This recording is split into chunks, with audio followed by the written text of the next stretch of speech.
It's a big day at the Academy of Extraordinary Abilities, and while everyone else is stressing about their futures, Ningfeng is glued to his phone, frantically gaming and asking when his opponents will surrender. In the game, he's extraordinary. In real life, well, that's debatable. This walking L continues playing, saying that with such an advantage, it's impossible for him to lose, but then some chick just smacks him right in the face, and he's like, what the hell just happened? It's Wong Yu, folks, and she is pissed. She's yelling at this fool, asking what he thinks he's doing when the awakening exam is literally about to start. Like, dude, shouldn't you be preparing instead of playing games? Ningfeng grins like an idiot, asking if work and play aren't a great combination. Besides, he's already 18. At most, he'll awaken some common 2-star class. Why try when Wong Yu awakened a 5-star class at 16? She could just carry him. She immediately grabs him by the necks, saying that there's no way in hell she'll do that. Around them, other candidates whisper about Wong Yu being their school's goddess, praising her standout performance in special training. More students gather, admiring how she awakened a 5-star class at 16. The county's been waiting for a genius like her, but they're all wondering who the hell that pathetic guy next to her is. One candidate explains it's Ningfeng, the school's official trash, who's about to turn 18 and still hasn't awakened shit. Wong Yu starts dragging him by the ear toward the exam entrance, while other candidates get pissed that someone like her is hanging around with that waste of space. This world is called Blue Star, where gaming merged with reality. Everyone gets a shot at awakening extraordinary abilities at 16 and becoming adventurers. This is the National Adventurer Awakening Exam at the city's number 7 high school. A supervisor addresses the second-year students, explaining exam rules before shouting that the next awakened one could be any of them. Ningfeng, disappointed with Wong Yu's earlier beatdown, wonders why she makes such a fuss. This is his 3rd time taking this damn exam. He's no rookie anymore. In the exam section, Teacher Chi calls students to the awakening test area. Successfully awakened students can grab basic equipment and prepare for the practical test. While candidates chat excitedly about their dream classes, Ningfeng remains bored until Chai calls the next 3rd-year student, Ningfeng. He steps forward and everyone starts laughing. The teacher greets him with a smile, telling him not to worry and stay calm. In the test area, she asks him to place his hands on the crystal and relax his mind. He does, but nothing happens. He wonders if he is going to fail this time as well. But then something weird happens. The crystal starts reacting and everyone's surprised. She's thinking if the stone reacted, it's definitely a class awakening and that blue light means magic classes. She explains that upon awakening, you automatically learn initial skills and they'll see how many stars the class gets.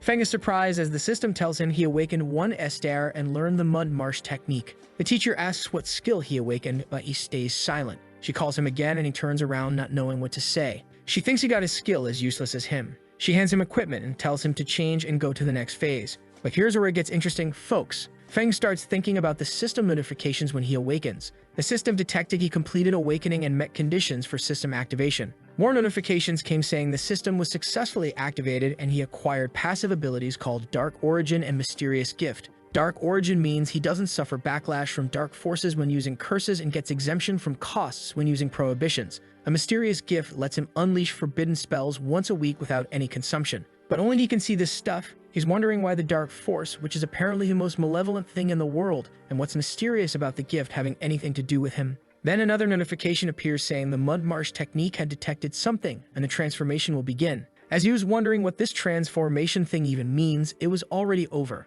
The system says the transformation is completed. His Mud Marsh technique was transformed into a forbidden curse and became a profane earth shield. Feng's confused because this talk of darkening and forbidden curses sounds ominous, especially with a practical test coming up. At the portal, the teacher explains 50 people form a group to face monsters in the Phi Sanctuary to familiarize themselves with newly awakened abilities. No teaming up, no attacking each other. Drones supervise everything. She asks everyone to check abilities quickly, assuring no one will see. Feng sees his ability is active. Earth Shield Curse magic can invoke a dark force from another world to form a barrier capable of crushing any enemy that approaches. He's thinking curse magic sounds dangerous, and if it's malevolent, he'll be in trouble if someone finds out. Everyone enters the portal. In the test area, people are battling monsters and our boy is once again being useless and was cowering behind a bush. He wanted to use his powers, but he remembers drones are watching so he can't use them recklessly. The problem is he doesn't have other attacks, so he'll have to hide and wait. One drone hovers right above Feng. In the supervision room, Captain Zhu gets angry seeing the images, saying, while others kill monsters and level up,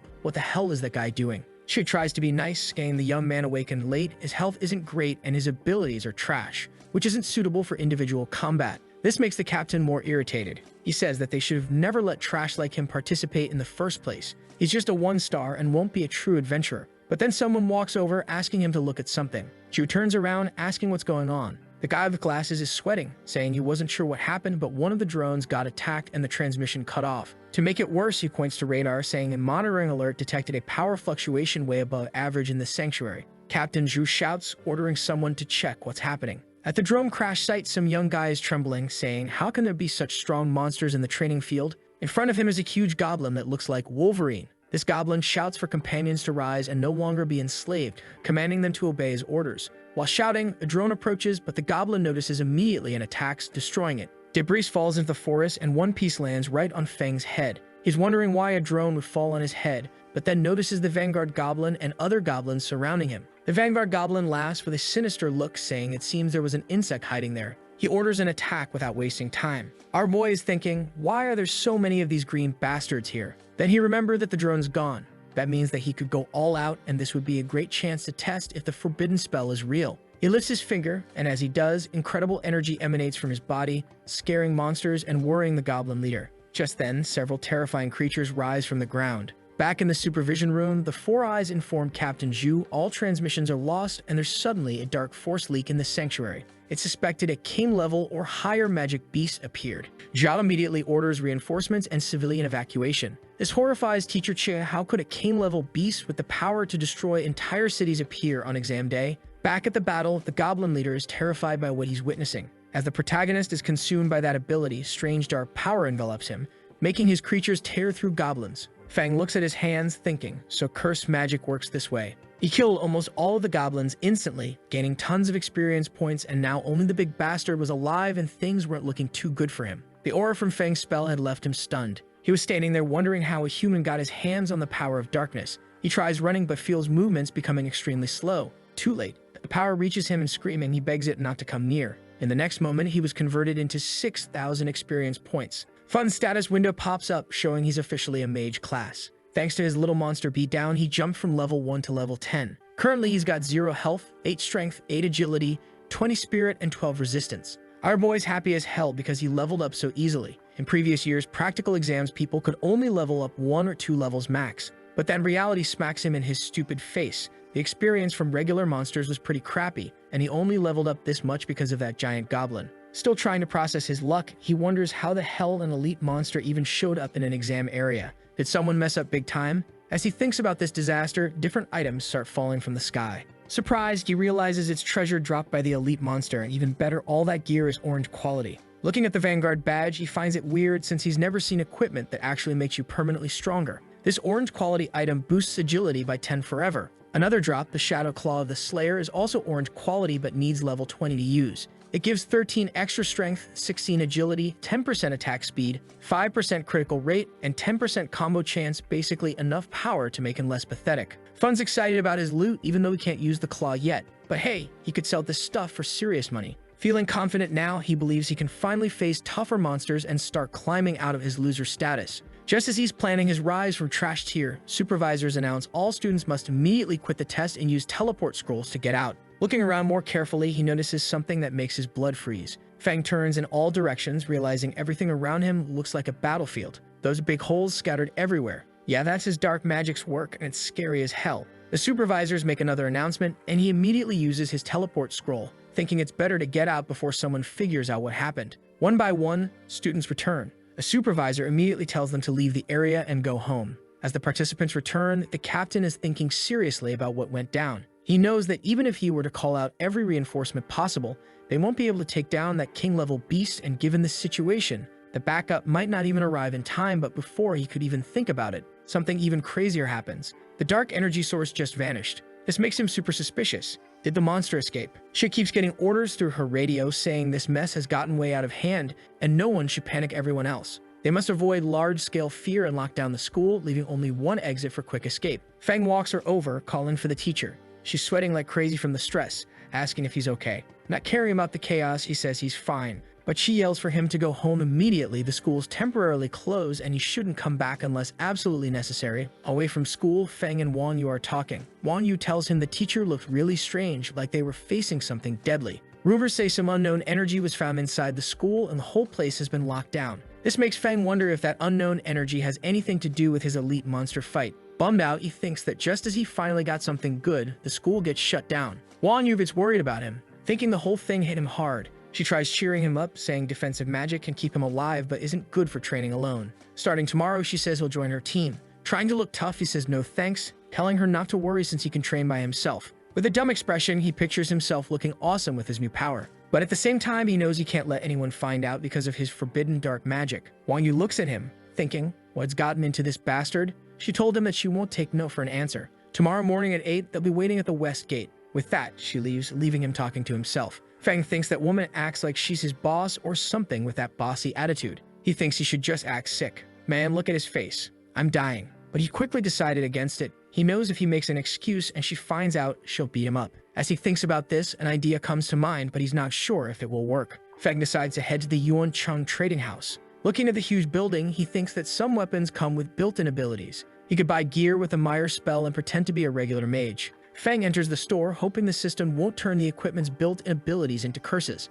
Plus, he can sell the loot from the monsters he killed. A sales clerk walks over, asking how she can help. He says he'd like to buy equipment with a mirror spell, whether it's a weapon, clothes, or an accessory. She asks if he's a newly awakened student and explains that actually low-level spells aren't worth buying specifically. However, they do have high-level equipment more suitable for training, and she could show him some options. He simply says it's not necessary since he needs something temporary. The equipment's grade doesn't need to be very high. She then does the most Chinese thing possible. Thinking that our boy is broke, she calls over the new trainee to help him and leaves, saying that after all this trouble, it seems he's just some broke kid, so she won't even bother. This new girl has this bright smile on her face and none of that bitch attitude. She asks our boy if he needs anything. He explains what he's looking for. She leads him to the items and starts testing them, first an iron arm that gets him excited, then a heavy hammer he can't even lift off the ground. Feng tries on a ring and decides to go with it. The trainee asks if he's happy with the ring. He laughs and says it's perfect, thanking her for helping him the whole time. Feng also asks if it's possible to sell items he got from monster drops. She says yes, it is, and she'll take him to the right department. They enter the store, and the store owner's sitting there with that kind of face, you know, the one you just want to punch even though you literally did nothing wrong. The salesgirl told him that Feng wanted to sell some items. He takes out the claws and asks for help checking the item and its value. Wang takes the claws and is amazed it's an orange quality weapon focused on speed and doesn't require a high level, making it perfect for beginners. Plus, it has 3 gem slots, allowing for custom adjustments to create more personalized effects. Wang says it's a good item and believes several clients in his guild would be interested. He asks if Feng has any specific price expectations. Feng just simply says the higher the better. The expert asks Feng to sit down, saying he'll make some calls to potential buyers and asks Miss Yang to take care of him. He then calls some rich dude named Mr. Jan and tells him about the equipment. While our boy was chilling, sipping tea in the waiting room, the expert returns, telling him the equipment has been sold and the buyer is willing to pay 50,000 crystals. After taking out the 8% transaction fee, he'd get 46,000 crystals. This leaves Feng and Yang speechless.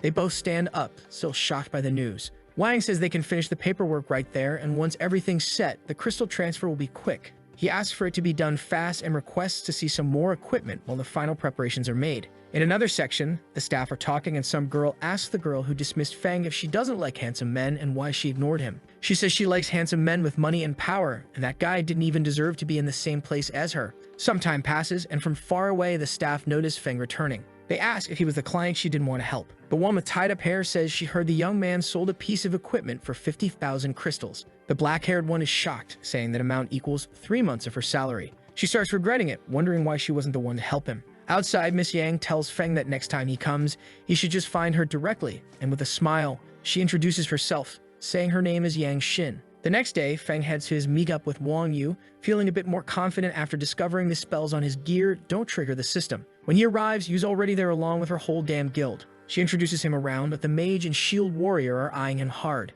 Confused by those stares, he wonders if he might owe them money or something. Then Xiao Chong strolls in and casually asks Yu if she's about to hit her second transformation. Feng learns that every 30 levels you transcend, meaning he's probably sitting near level 60. Chong, trying way too hard to impress, whips out an advanced agility potion, something insanely rare and worth more than most people's lives. Turns out his daddy had to call in favors and burn through piles of cash just to get it. Yu, however, immediately declines, telling him to take it back. She doesn't need it, and they've got bigger priorities. Chong looks stunned, pressing her about university admissions. Instead of listening, he suddenly turns his sights on Feng, and he asks her why she's wasting time with trash. That's when Yu's entire vibe shifts. She looks at him and tells him to watch his mouth, but that idiot just can't take a hint as he continues to disrespect our boy. Fiercely tries to calm that idiot down, saying that they need to leave, but this bastard doesn't listen, saying that Feng barely has enough money to buy a bottle of basic potion. Feng mocks Xiao Chong, saying it's just a potion that adds 3 measly attributes, so he should stop showing off. This pisses off Xiao Chong, and he asks how Feng dares to speak to him like that. A shield warrior jumps into the conversation, saying Xiao Chong was talking too loudly, and asks if by any chance Feng has something more powerful. Chong starts smiling as he says, if Feng proves he has such an item, Xiao Chong will immediately kneel. However, if he can't prove it, Feng will kneel and smash his head on the ground. At that moment, Feng takes out his item, telling Xiao Chong to get ready. He asks Wong Yu to take it since it was meant to be her gift. Surprised, she asks if it's the Pioneer's emblem, an item that permanently increases attributes.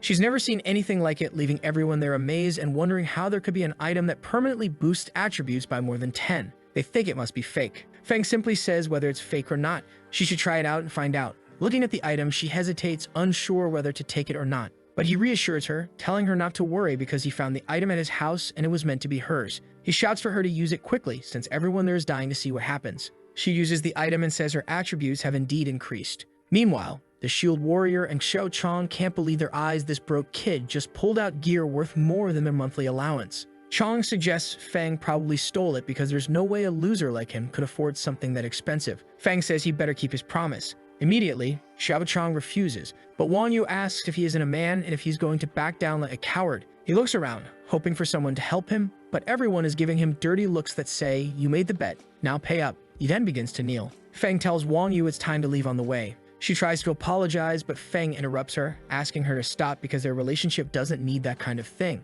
He says she really doesn't need to come with him. He would prefer that she focus on her second transformation and get into the best university, because with her by his side, he can't train efficiently, plus he's got some dark magic secrets to hide. Worried about Feng, she asks him not to get discouraged and hands him a book, saying it's for him. Not quite understanding what it is, he asks if the skill book. She says it is, and when he reaches the right level, he should learn those skills. Feng asks if all of them are purple quality, and judging by their look, if they're all expensive as hell. She responds that they don't come close to the value of the item he gave her. He smiles and closes the book, saying he'll accept it. The scene shifts to a cursed-ass dungeon where Yu is fighting with the zombies and our boy is doing what he is best at, being useless. He is thinking about how the monster in this place doesn't give much experience since he's already level 10, but he can't tell her that. Right on the heels of that, she gets a call from the guys from before. The pink-haired girl told her that they've got news that a fallen necromancer is about to appear. She says that is a rare opportunity and asks her if she will join. So Xiao Chong notices Su talking to Wong Yu and he's insisting she has to come and help them, or how else are they going to defeat the boss?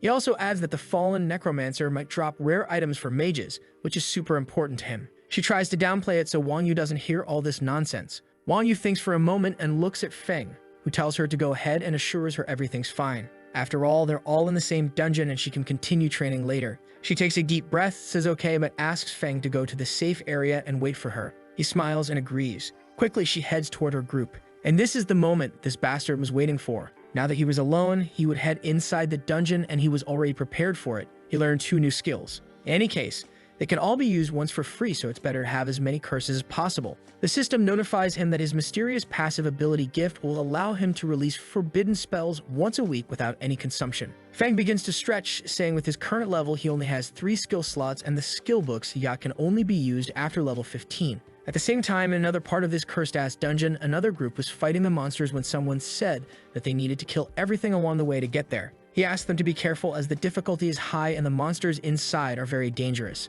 As he says this, a huge flame passes right in front of them. The priest girl asks if an adventurer team is already ahead of them. The tank is confused, asking how that's possible. That's when they realize that it's Wong Yu and Xiao Chong from the Lion Guild. Even at the national level, they're considered new talents truly deserving of their reputation. On the battlefield, that bastard Xiao Chong yells that the boss is definitely his and asks if those fools think they can compete with him. Xiu asks the berserker if he noticed Yu had gotten stronger, and he definitely did, especially since her agility increased by 10 points. Meanwhile, in the main tower of this cursed-ass dungeon, a portal begins to form. It's Feng laughing, saying it seems this ability isn't just high-level magic prohibition space, but also a teleportation ability. At that moment, some serious dark aura begins forming and the dungeon boss, the fallen necromancer, walks out of the darkness. Feng, this dumbass, just goes, "Yo bro, you're late. Be professional." Turns out the necromancer wasn't in the mood for jokes, so he just summons a massive rock and attacks our boy with it. His feelings were hurt because how dare an adventurer as ugly as him appear alone here? As he says this, Feng appears from the portal right behind the necromancer.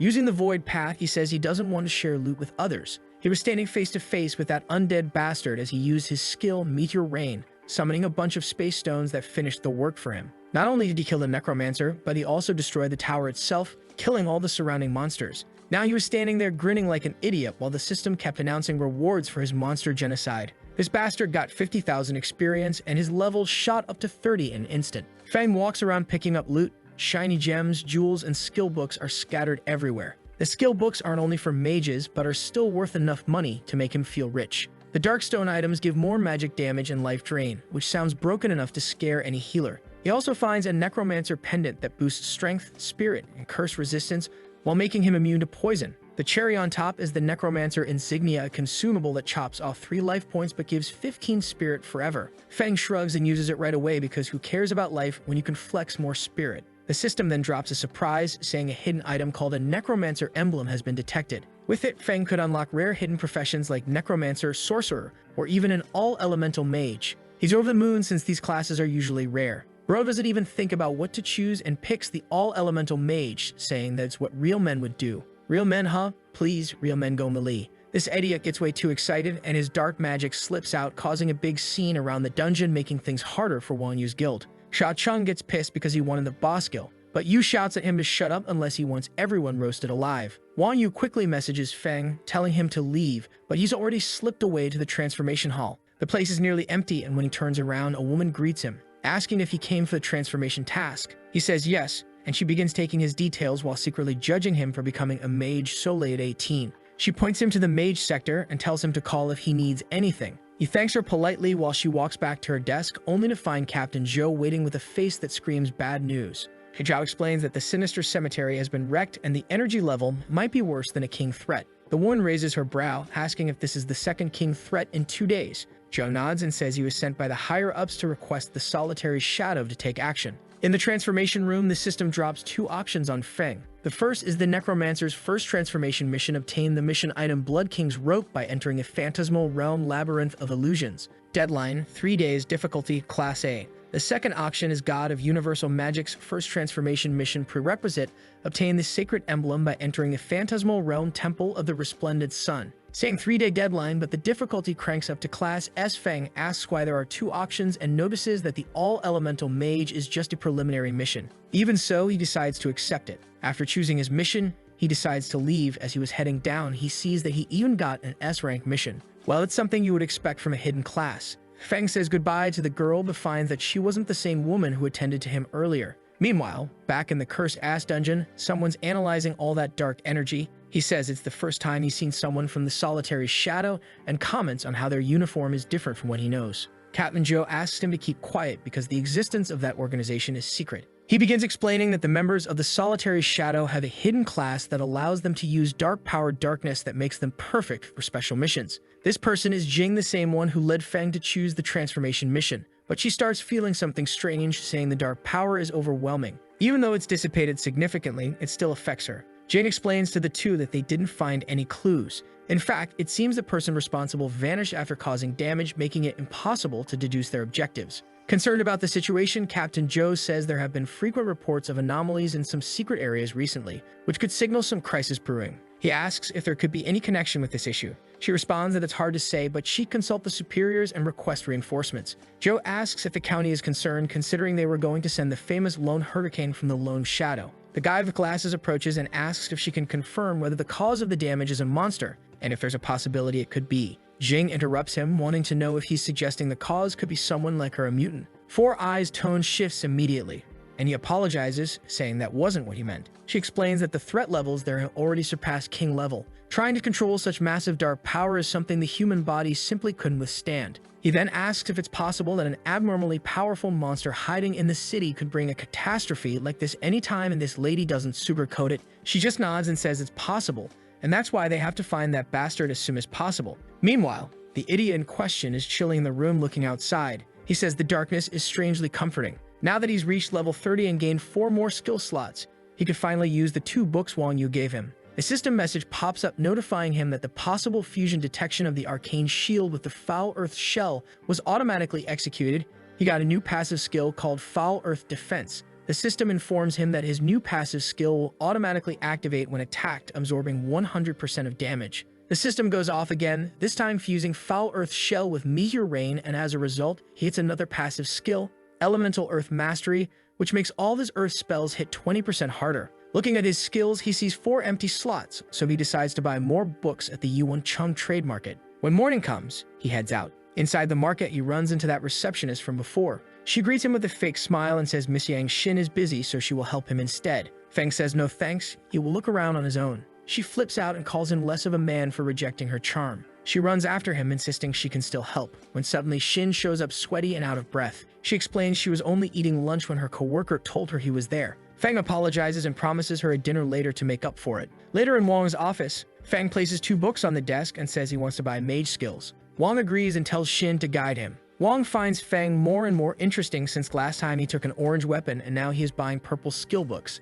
He decides Feng might be worth looking into. That night, Feng and Xin go out to eat, and when he tries to pay the bill, my girl is already 2 steps ahead. She has already covered it. He feels awkward since he promised to treat her, but she says she had her own reason for inviting him. She smiles and calls it a secret before leaving in a taxi. In the cab, the driver asks where to, and she replies, Municipal Hospital number 2. She thinks about her sick father and feels relieved she can finally pay his bills thanks to Feng. Just then, the driver slams into something. A claw bursts through his chest. A portal tears open above and monsters start pouring out. Xin leaps from the car, hitting the ground hard, and looks up. She is confused as to how monsters could appear inside the safe zone. Xin freezes when she feels a monster breathing behind her. From the portal, another figure steps out, glowing with insane energy and smiling in a way that screams nothing good is about to happen. She fires off a weak attack that blows up but only makes the monster madder. She sighs because she is just a level 1 mage with a 1-star rating. The monster charges, and just when she thinks it is over, Zhou shows up and slices its head off. He checks if she can move and tells her to hide. Zhou studies the area and sees the decay spreading everywhere. He mutters that the secret realm is leaking into reality and that common people with 1 star will be wiped instantly. He remembers the nerd with glasses warning about a hidden monster that could destroy everything. Right then, a massive hand slams down from above. Zhao dodges and faces a creepy figure who introduces himself as the guardian of the power of darkness. Zhao has never heard of him and honestly does not care since staying alive is the bigger problem. He swings his sword but gets punched across the field. The observer taunts him, saying this land makes him stronger. He slams Zhu again, leaving blood everywhere. But then a voice from his amulet calls him a weak idiot drowning in vanity. He panics and apologizes. A rift opens above his head and some discounted hollow-like creature steps through it. This bastard wants him to drop to his knees and to sacrifice the whole city for its dominion. That is when our boy walks out. He is looking confused, like he just left the bathroom and missed the entire apocalypse. A monster spots him and lunges, but Feng uses his Earth Spike skill and takes care of it instantly. He brags that the new weapon with a purple skill was worth the money. Across the room, that bastard from before drops Zhou and turns to Feng,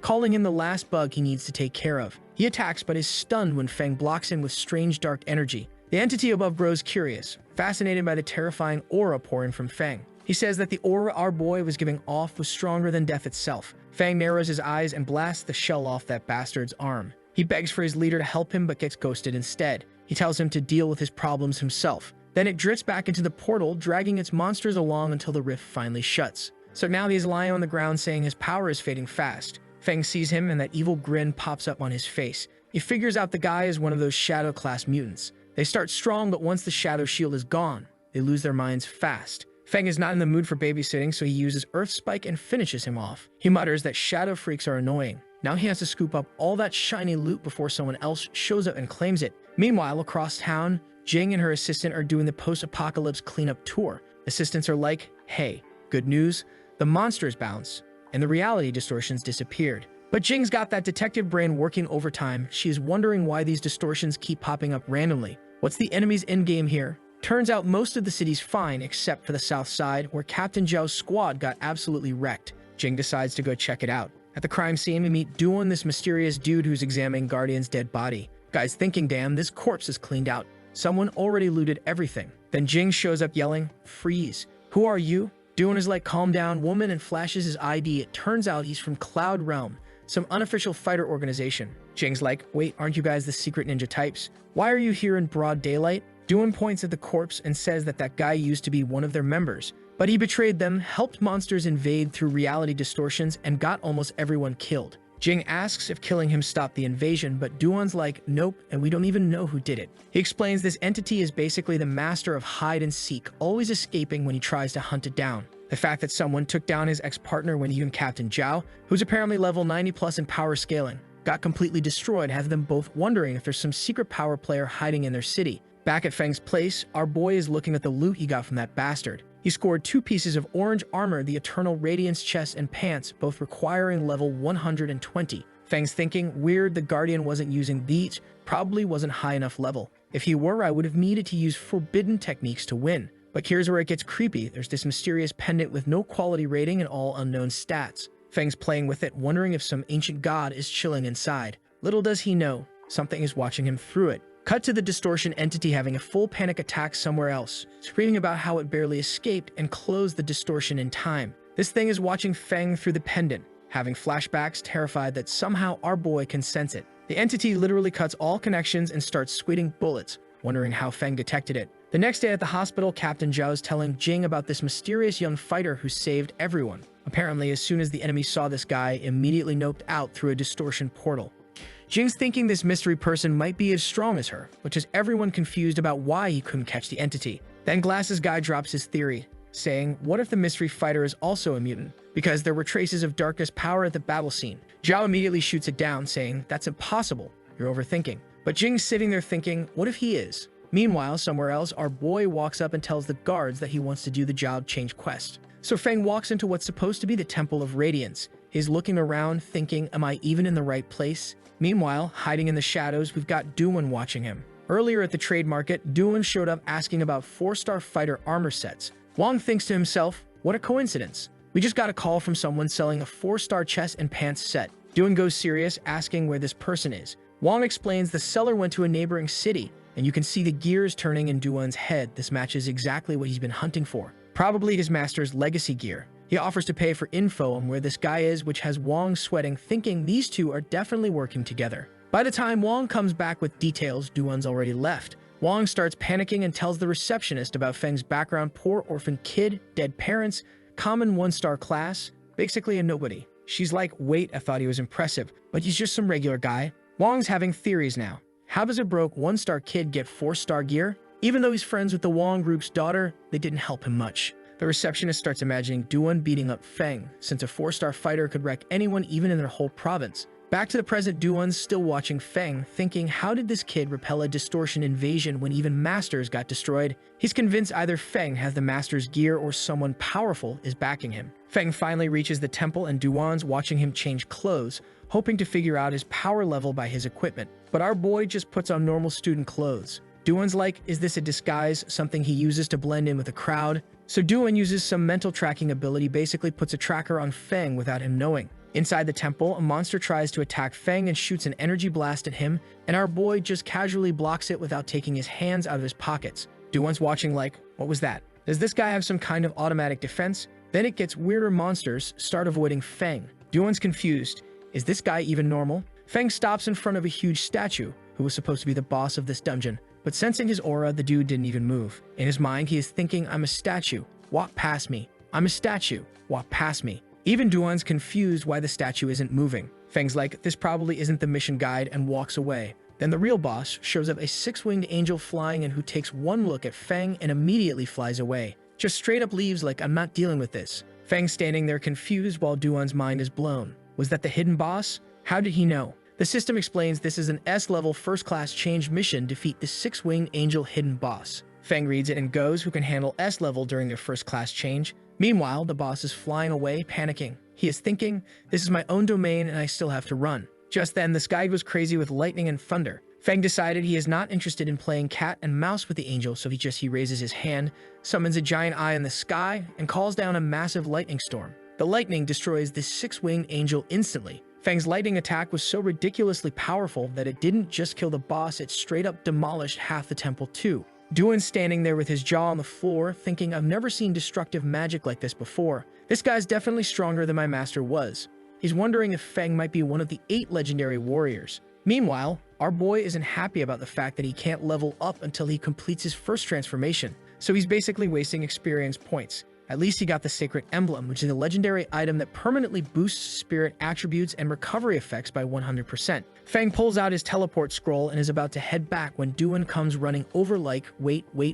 Feng turns around looking serious and Duan immediately gets scared, thinking, why does he look so intense? Please don't kill me. But then an alarm starts blaring and they both decide to get out of there first. Outside, Feng asks if Duan was following him the whole time. Duan apologizes and explains he just wanted to confirm something, adding that Feng looks really young so he wasn't sure what he was seeing. Then he drops his backstory. His master was strong but had to sacrifice his life to temporarily seal a distortion. The traitor escaped and has been using humans as sacrifices, trying to break the seal ever since. Feng realizes this traitor was in the 4th transformation level, and if the guy hadn't shown up on his own, Feng never would have noticed him. But his level is still too low, and it's only a matter of time before he gets discovered. Duan's sweating nervously, thinking Feng went quiet to plan his murder or something. Duan thanks Feng for avenging his master and says if he ever needs anything, just call. Feng's thinking this guy isn't weak and he's a loner, so building a good relationship might be useful later. Feng asks him not to tell anyone what happened during the mission because he prefers keeping things secret. Duan promises to keep it quiet, thinking about this mysterious figure with incredible darkness magic who doesn't harm innocents and save the entire city.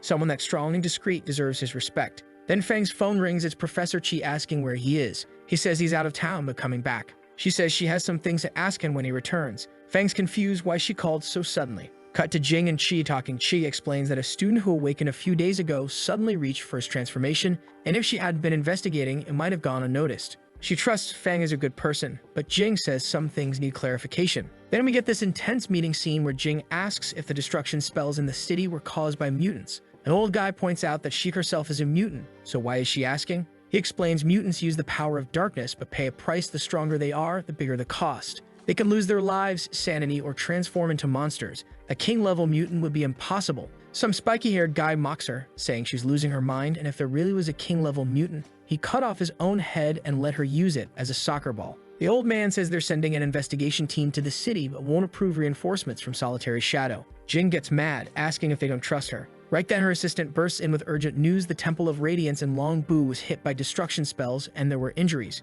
She gets worried because that's where Feng was registered for training, and Jing just smiles, saying this dude just got way more interesting. Meanwhile, in Longbo City, they got their fancy shield up while people are panicking. Guards are doing their best customer service voice, assuring everyone the shield's working perfectly and will keep the darkness out. Feng's sweating bullets because his little temple demolition project has turned into a citywide alert. He's hoping they'll dial down the paranoia so he can drive home and pretend none of this happened. But the universe has other plans. A black fissure tears open above the shield, revealing a demonic face. Demons start pouring out, and one of them asks if this is the human world while staring at the giant shield. Another demon's already figured out humans are fragile and love hiding behind their magical security blankets. The Horn leader points dramatically and orders his crew to give the humans a surprise. They started attacking, and the shield starts cracking as the demons enter inside the city. Guards are standing there not knowing what to do, and all of them are thinking one thing. How the hell did our expensive magical defense system just become a decorative piece? The crowd panics and starts trampling each other in true human fashion.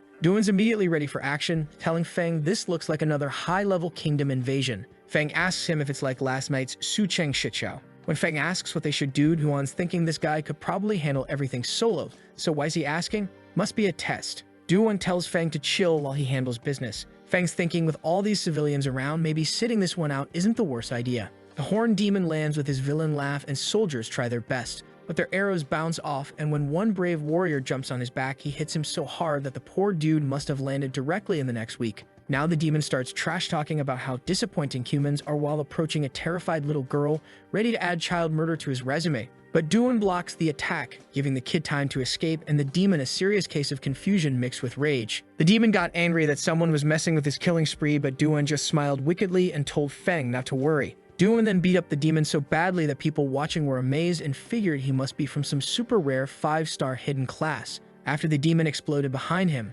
Duan walked away calmly, revealing he was level 137 and a legendary martial artist. Feng thought to himself that Duan was pretty incredible and definitely had something special about him. After Duan finished off a monster leader, all the remaining creatures started retreating back into the rift. The soldiers are yelling, "Now's our chance, counterattack." Duan walks over to Feng, asking if there's anything else he can do, and our boy gives him a big thumbs up, saying everything's fine and complimenting his excellent work. People watching from a distance are thinking Feng must be some big shot if Duan is showing him respect. Duan hands over the items that dropped from the boss fight. Feng's happy because they're of legendary quality even if he can't use them himself. He could sell them for tens of thousands of crystals on the market. People start shouting, asking if they need anything, offering to help with whatever. Feng's thinking the agility skill book would be perfect for Wong Yu and he could sell the black shield later. Then a priest and warrior approach them and someone starts thanking them for saving the city. The guy introduces himself as Mudong Meng, the mayor of Longbo, and asks if they're not from around there since they seem lost. Feng says they just came to conduct some business but got stuck there temporarily.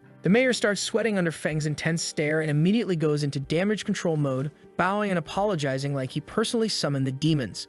Feng tries to calm him down, saying it's not their fault, it was actually his own mistake. The mayor turns and asks someone to bring the flight scroll he just bought, saying he'll give it to them as compensation. Feng's surprised because flight scrolls are rare items, especially in a small city like Longbo. Even though it's single-use, it provides quick, long-distance travel. The mayor takes the opportunity to make an embarrassing request. Things haven't been peaceful lately, and he asks if they could stay in Longbo a little longer since the city's defenses are weak, but then he puts his hand on his head, saying he regrets asking because he's out of time. Feng's thinking about his class change mission having a 3-day limit. If they delay here, he won't be able to complete his first transformation ever again. But looking at the protagonist, the mayor sees that crushing look in his eyes and says it's fine. They'll leave it for another time. One of the mayor's bodyguards returns, saying the scroll is ready. The mayor informs Feng that this is the supreme black card of the Yuan Chong Trading Guild, just a small token of gratitude and respect. Feng's impressed because these cards are issued to maybe a dozen people who matter. They accept the gift and express their thanks. The mayor asks that if Longbo is ever in danger, they can ask for their help. Feng responds that he'll come to help out as long as he has time then. They immediately use the scroll and fly away. Meanwhile, back in Qinyu City, Wong Yu's guildmates are chatting after leaving the class change room. Yu spots 2 people flying overhead and thinks one might be Feng. Jiao laughs it off. How could so newly awakened nobody afford a flight scroll worth thousands? Yu turns around with murder in her eyes, warning him that talking shit about Feng again will end badly for him. Su tries to redirect the conversation, asking about their missions. Xiao told him that he was only able to get a Class A but not the golden level as everyone wants. They're all patting Jio's ego about completing his second transformation at 18, calling him university material. When they ask Yu about her mission, she stays silent, making everyone think she bombed it. The Berserker's wondering if she got level C or worse, while Xiao's internally thinking that even the golden girl has off days. She then told everyone that she got S class as she said that the room goes silent. Everyone stares at her. Xiu asks why she kept quiet. Yu explains her case is different because the mission unlocked a hidden class she has never even heard of. Joe's shocked, wondering how that could be possible, since classes are usually determined when you awaken. He's never heard of unlocking a hidden class during a class change, thinking Yu must be mistaken. But Yu starts remembering when she was at the class change field. The system told her that class progression detected she had the key item, Vanguard Emblem, which could advance her original profession of Swift Archer to Shadow of the Vanguard, and her class change mission would also change. And then a system window popped up asking if she wants to change her class. She is surprised, thinking about how that emblem was a gift from Feng. Thinking back, she remembers how confident he was when he gave it to her, wondering if maybe he knew about the item's power all along. She immediately accepted the mission and thanked him for the gift. After explaining what happened during her mission selection, she was upset that she was so hasty. Jiao starts yelling, asking what Shadow of the Vanguard even is since he's never heard of it, suggesting maybe the class change system was broken and if she made the wrong choice, it could ruin her entire life. The Berserker says he's jealous, wondering how someone can have a 5-star hidden profession and still advance. Xu says that he too wanted a childhood friend like Feng. Hearing all this, Zhou becomes furious, thinking he needs to send someone to find an emblem too, no matter the cost or danger. Meanwhile, Feng grabs his secret emblem, which permanently grants him 5 additional life and spirit attribute points. He laughs, saying not only did his attributes increase significantly, but he also got new passive abilities, wondering how far he can push his control over forbidden spells. The system tells him he acquired the passive ability Domain of Darkness. His control over darkness power greatly increased, letting him manipulate forbidden spells with precision. Outside, Duan is still waiting when Jing shows up. She looks at him and thinks, wow, this guy is young but already has scary power. Even across the country, he would rank near the top. Yet every time her team saw him, he was walking a step behind Feng. Jane mutters to Qi that Feng's student is not someone you can push around. Then she waves it off and says fine, she will let Chai handle this mess. She nods and says she will check with Feng. In her mind, she is certain that he can never be their enemy. Meanwhile, Feng and Duan stroll along chatting when Qi calls out. Feng asks if she wanted to talk. She says yes. Duan calls him boss, which makes Feng flinch. The teacher looks confused and Feng quickly says, don't mind it, Duan is just joking. Qi suddenly asks Feng if he has finished his first transformation. He freezes. He did not plan to hide forever, but wow, that was fast. Still, he trusts Qi more than most, so he admits yes and says he wants only a few people to know. She follows up with another question, asking if he has been touched by the power of darkness. Feng almost chokes. He wonders how she guessed, but she explains the world is shifting. The secret realms are leaking into reality and people are mutating. Feng says he is fine, not a mutant, and really not looking to join that club. She pulls out a crystal detector, asking him to inject energy so they can check his darkness levels. It's basically a fantasy drug test, and Feng's sweating bullets. He touches the crystal and the damn thing just explodes as soon as he touches it. She starts trembling, remembering her conversation with Jing, where Jing explained it was a black crystal highly sensitive to darkness power, frequently used by the government to detect mutants. When there's darkness power, the crystal vibrates. The stronger the vibrations, the greater the amount of darkness power. Looking at the shattered crystal in her hand, she wonders what it means for it to explode like that. Feng starts explaining how awakening and immediately changing class is weird as hell,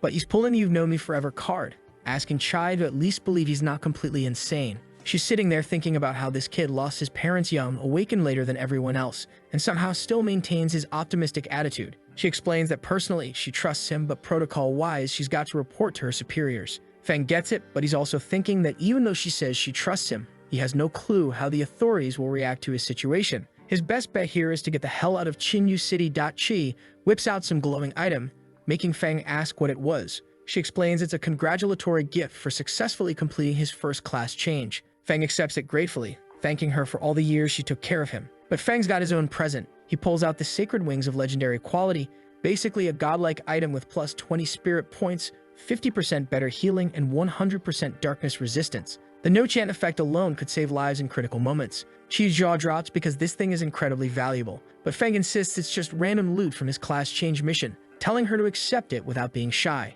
After handing it over, Feng bounces, saying his friend's waiting. The teacher watches him leave, probably wondering what the hell just happened. Chai heads to report everything to the adventurer examiner's office. After explaining the whole situation, Jing stares at the crystal, saying she's never seen anything like this. When she asks if the superiors might consider Feng a threat, Jing just sighs and says to drop it entirely. She's confused, asking what she means. Jing drops some wisdom. The kid's probably beyond their understanding, and if he's genuinely powerful, they should be recruiting him instead of investigating him and pissing him off unnecessarily. When asked about reporting it, Jing says absolutely not, stop the investigation immediately and keep everything classified. Meanwhile, back at Feng's place, Yuan notices his boss looks depressed. Feng slumps on the couch, explaining that the teacher messaged about canceling the investigation. When Duan asks if that's good news, Feng's worried about future training since every time he destroys a domain, it attracts too much attention. Duan's thinking that being a great leader comes with problems regular people can't imagine. Then he gets an idea. What about training in unregistered domains?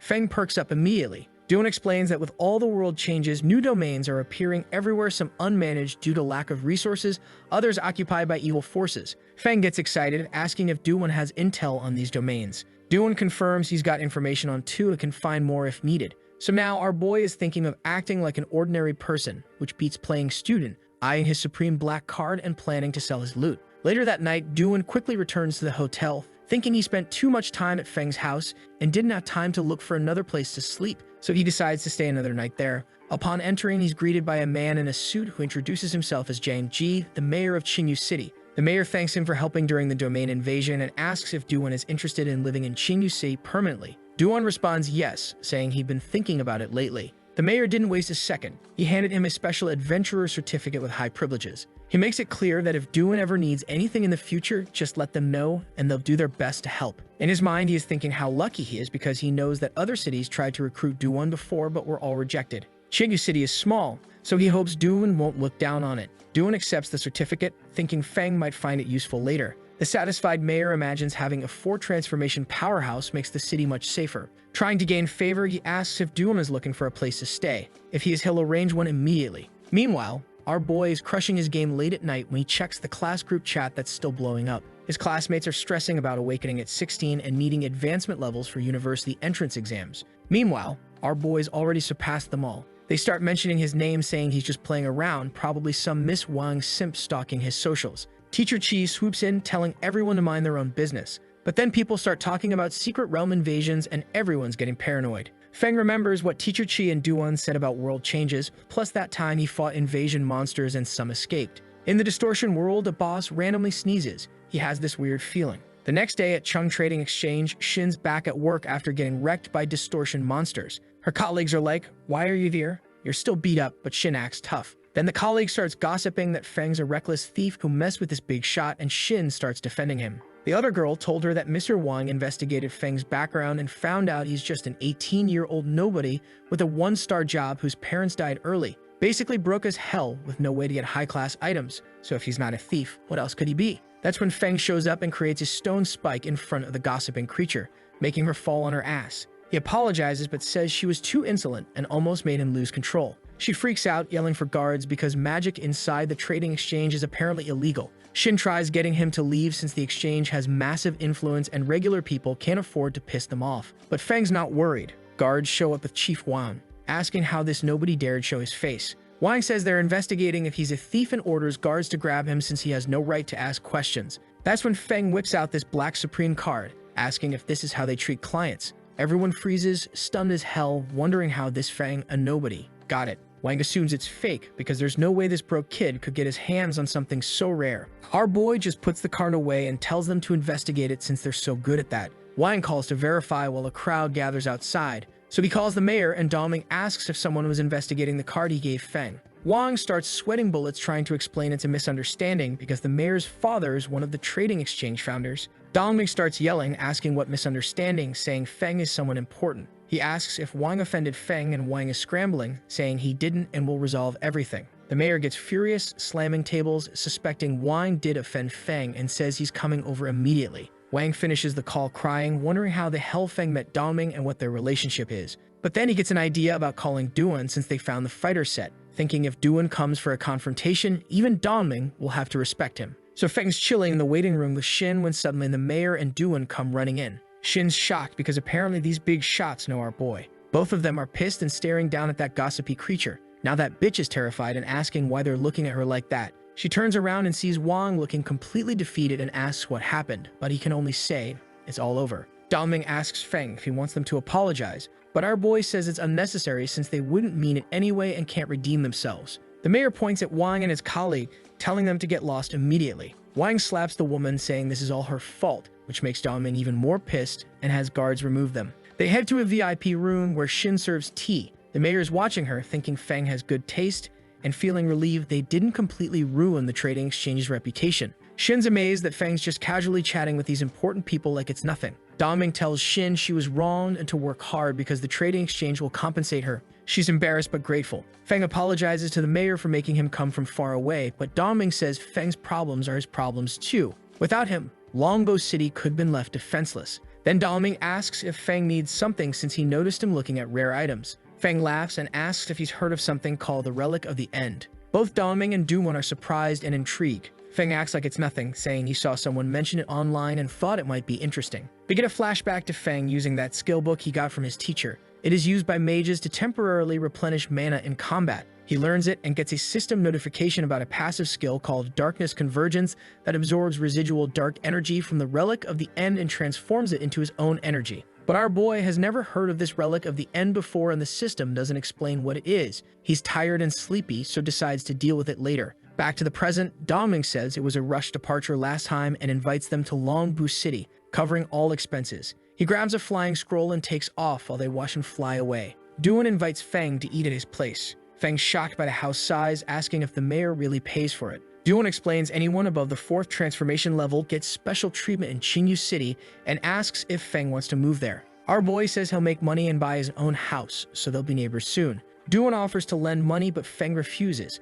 thinking about all those crystals he got from selling equipment. Though he realizes if he buys a house now, he'll have fewer crystals for later, so he decides to wait. They're enjoying tea when Duan gets a call from Qingyu City's mayor. Turns out there's an investigation team from higher up looking into the recent disasters and they want information from Duan. He's worried this might affect Feng, so tells the mayor he's busy today. Feng asks what this investigation group is since he's never heard of them. Meanwhile, elsewhere, this weird dude shows up saying the city is strange because they're talking about a mysterious great boss. The scene shifts to the meeting room with all these important people trying to figure out who this mysterious great boss is. Jing says she doesn't know anything, but the big dude from earlier is getting suspicious, asking why there are rumors about this boss saving the city. She explains the secret area invasion suddenly stopped and all the mutants got eliminated, which sounds pretty convenient if you ask me. But this dude isn't having it. He says this whole thing is stupid, they can't just go around assuming stuff without investigating properly. He mentions there was another accident with 2 king-level attacks and wants to know what exactly this mysterious boss did. Meanwhile, Chai is sweating bullets.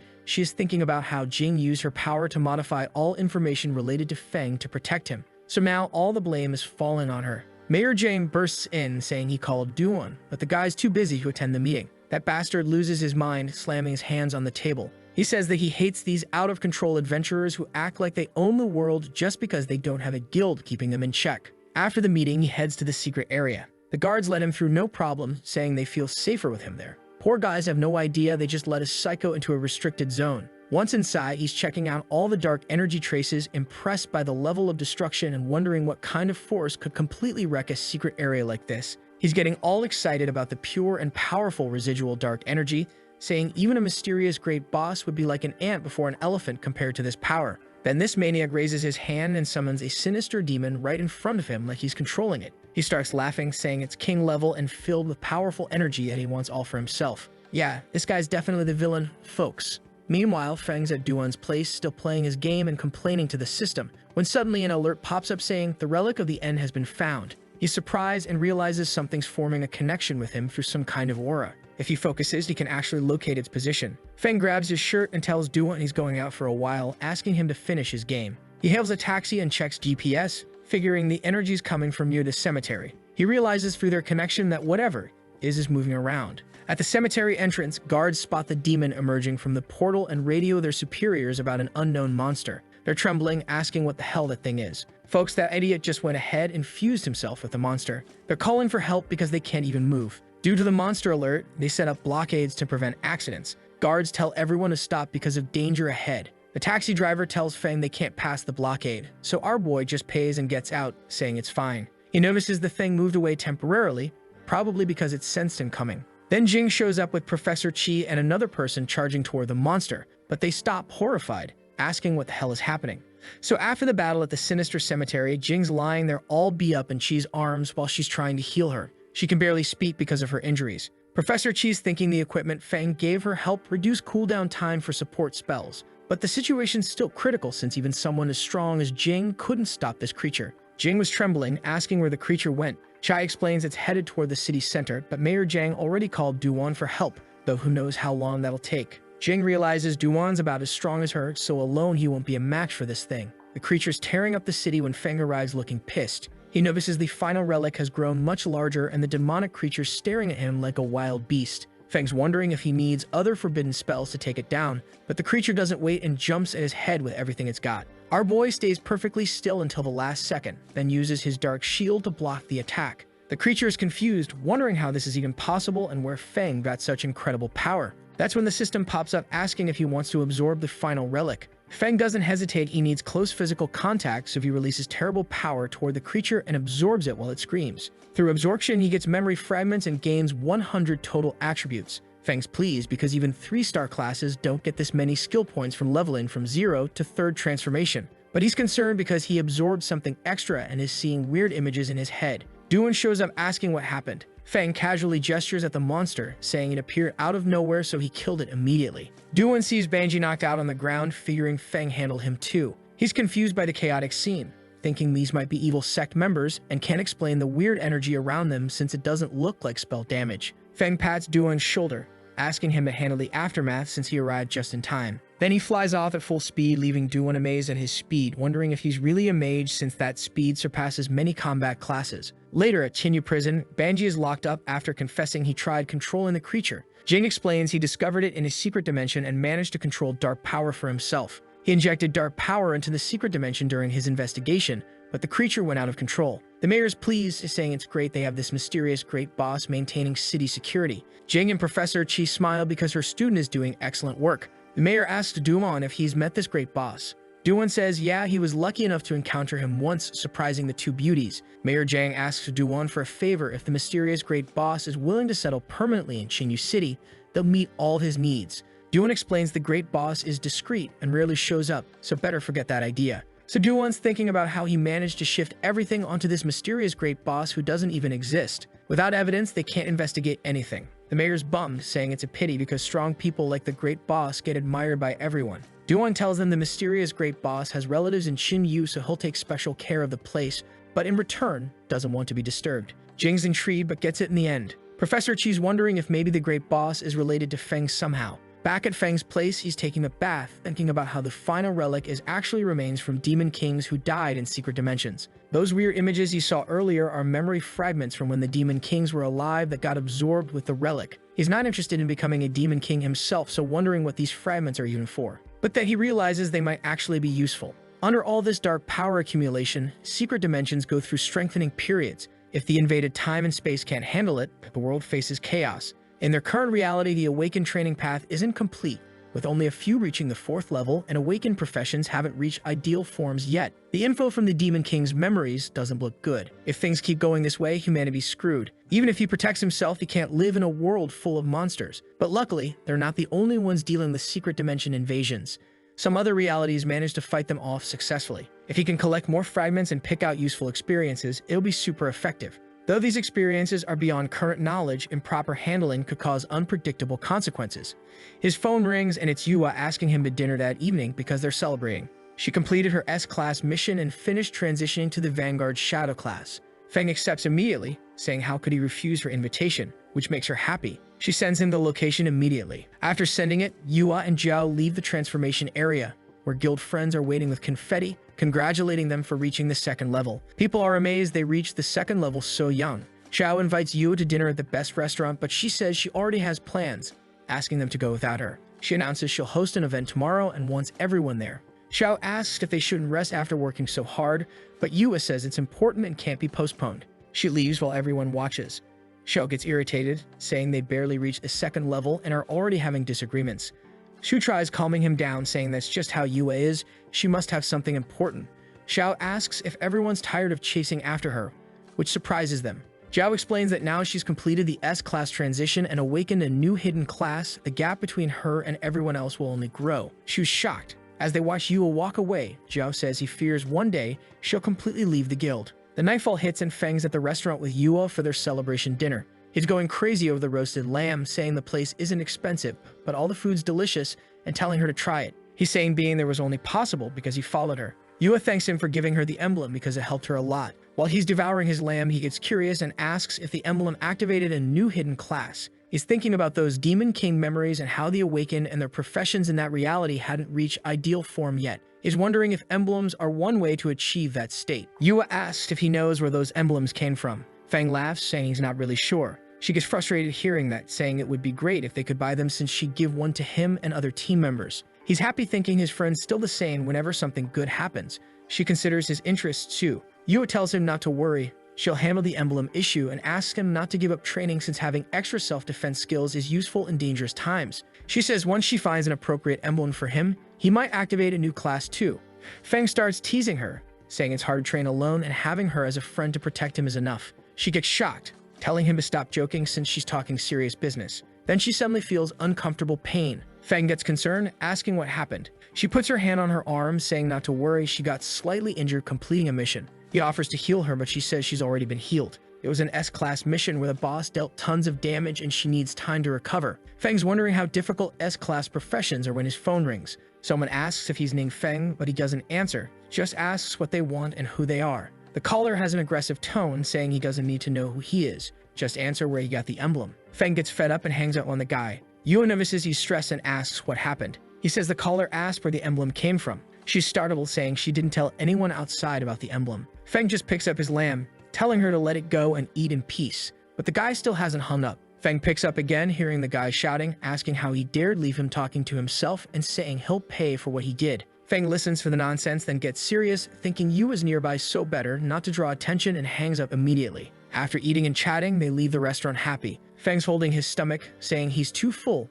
and has never eaten such good lamb. She's happy hearing that but gets concerned, asking if he wants a ride. He smiles, saying it's not necessary and says goodbye. Back home, he opens the door, feeling drowsy from eating too much but gets startled seeing his house ransacked and completely messy. Someone calmly approaches, asking why he took so long. Feng gets serious, asking if it was him who called earlier. Blondie starts laughing, saying yes, and that he told Feng he'd pay. Says if he'd answered honestly from the start, none of this would be happening. Feng asks who sent him. Blondie lets out a wicked laugh, asking how a mere lowly awakened dares speak that way, asking if he didn't have a teacher to show proper respect to stronger ones. Man, this is about to get ugly real quick. Before our boy could even think about kicking ass, another dude tried sneaking up behind him. but Feng's reflexes are insane. He dodges and counters with an elbow straight to the guy's nose, making him drop his dagger. The attacker slides down the wall, knocked out cold. Now Blondie is terrified, wondering what the hell just happened. Feng starts laughing, telling him to show some respect and calm down. Blondie is sweating bullets, realizing that he messed up and the intel was clearly wrong. There is no way Feng was just a one-star nobody. He's wondering how a 3-star assassin got wrecked by a mage using bare hands. While he's freaking out, he grabs a shuriken and notices Feng has over 100 points in all stats with crazy reaction speed and range improvements. Feng realizes he can handle situations easily without even using magic. Blondie throws his shuriken, but Feng dodges like it's nothing. Seeing that reaction, Blondie decided to make a run for it, heading toward the balcony to escape and jumping off. But Feng grabs his leg, preventing escape, and slams his face hard into the wall.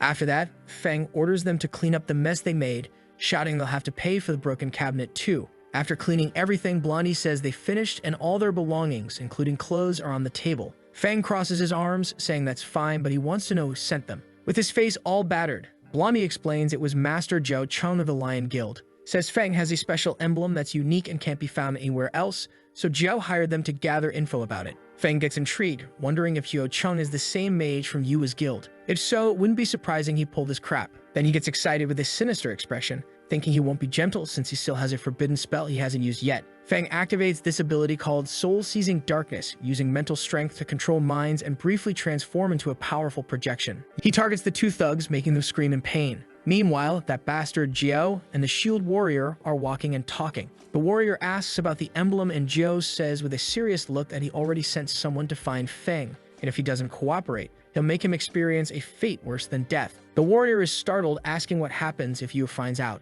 Jiao says he can't worry about that. The warrior mentions it's a shame the mission didn't go as planned. Jiao starts remembering how originally he let the shield warrior face the boss to diminish Yu's momentum and scare her, then he'd step in as a heroic savior. But he never imagined she'd risk her life and defeat the boss herself. Suddenly someone appears out of nowhere. Jiao sees it's the guy he sent to gather info on Feng and gets angry immediately, asking why he showed up silently and if he managed to get the requested information. Feng, who is possessing Boldly's body, is pissed off about Yu getting hurt. The 2 idiots who did it are standing there all surprised when he asks if they're the ones responsible. But then this Jiao guy comes over and pats Blondie's face, telling him not to interfere. Our boy Feng goes full demon mode, grabs both their necks and lifts them off the ground. He's telling them they don't deserve to live for hurting Yu, but he's not going to let them die easily either. Then black flames everywhere. These aren't your regular barbecue flames, folks. These are the special burn you from the inside out until you're nothing but ashes kind. But here's the thing, Feng realizes he's got to burn the blonde guy's body too to get rid of all the evidence. Smart move, no witnesses means no problems.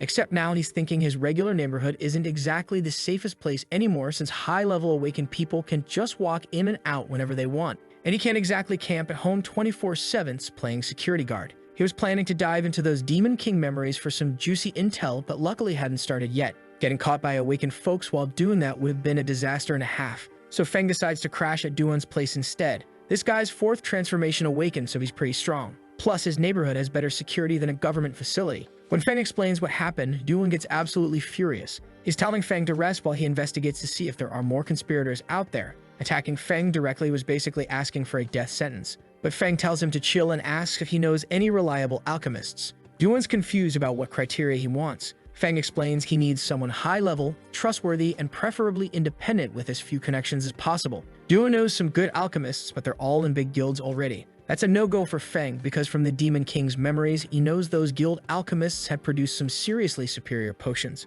Unfortunately, he only got the recipes, not the know-how, so he needs a professional to break it down for him. Plus, guild alchemists are basically walking information leaks waiting to happen. Then Feng calls Yu, asking about alchemists.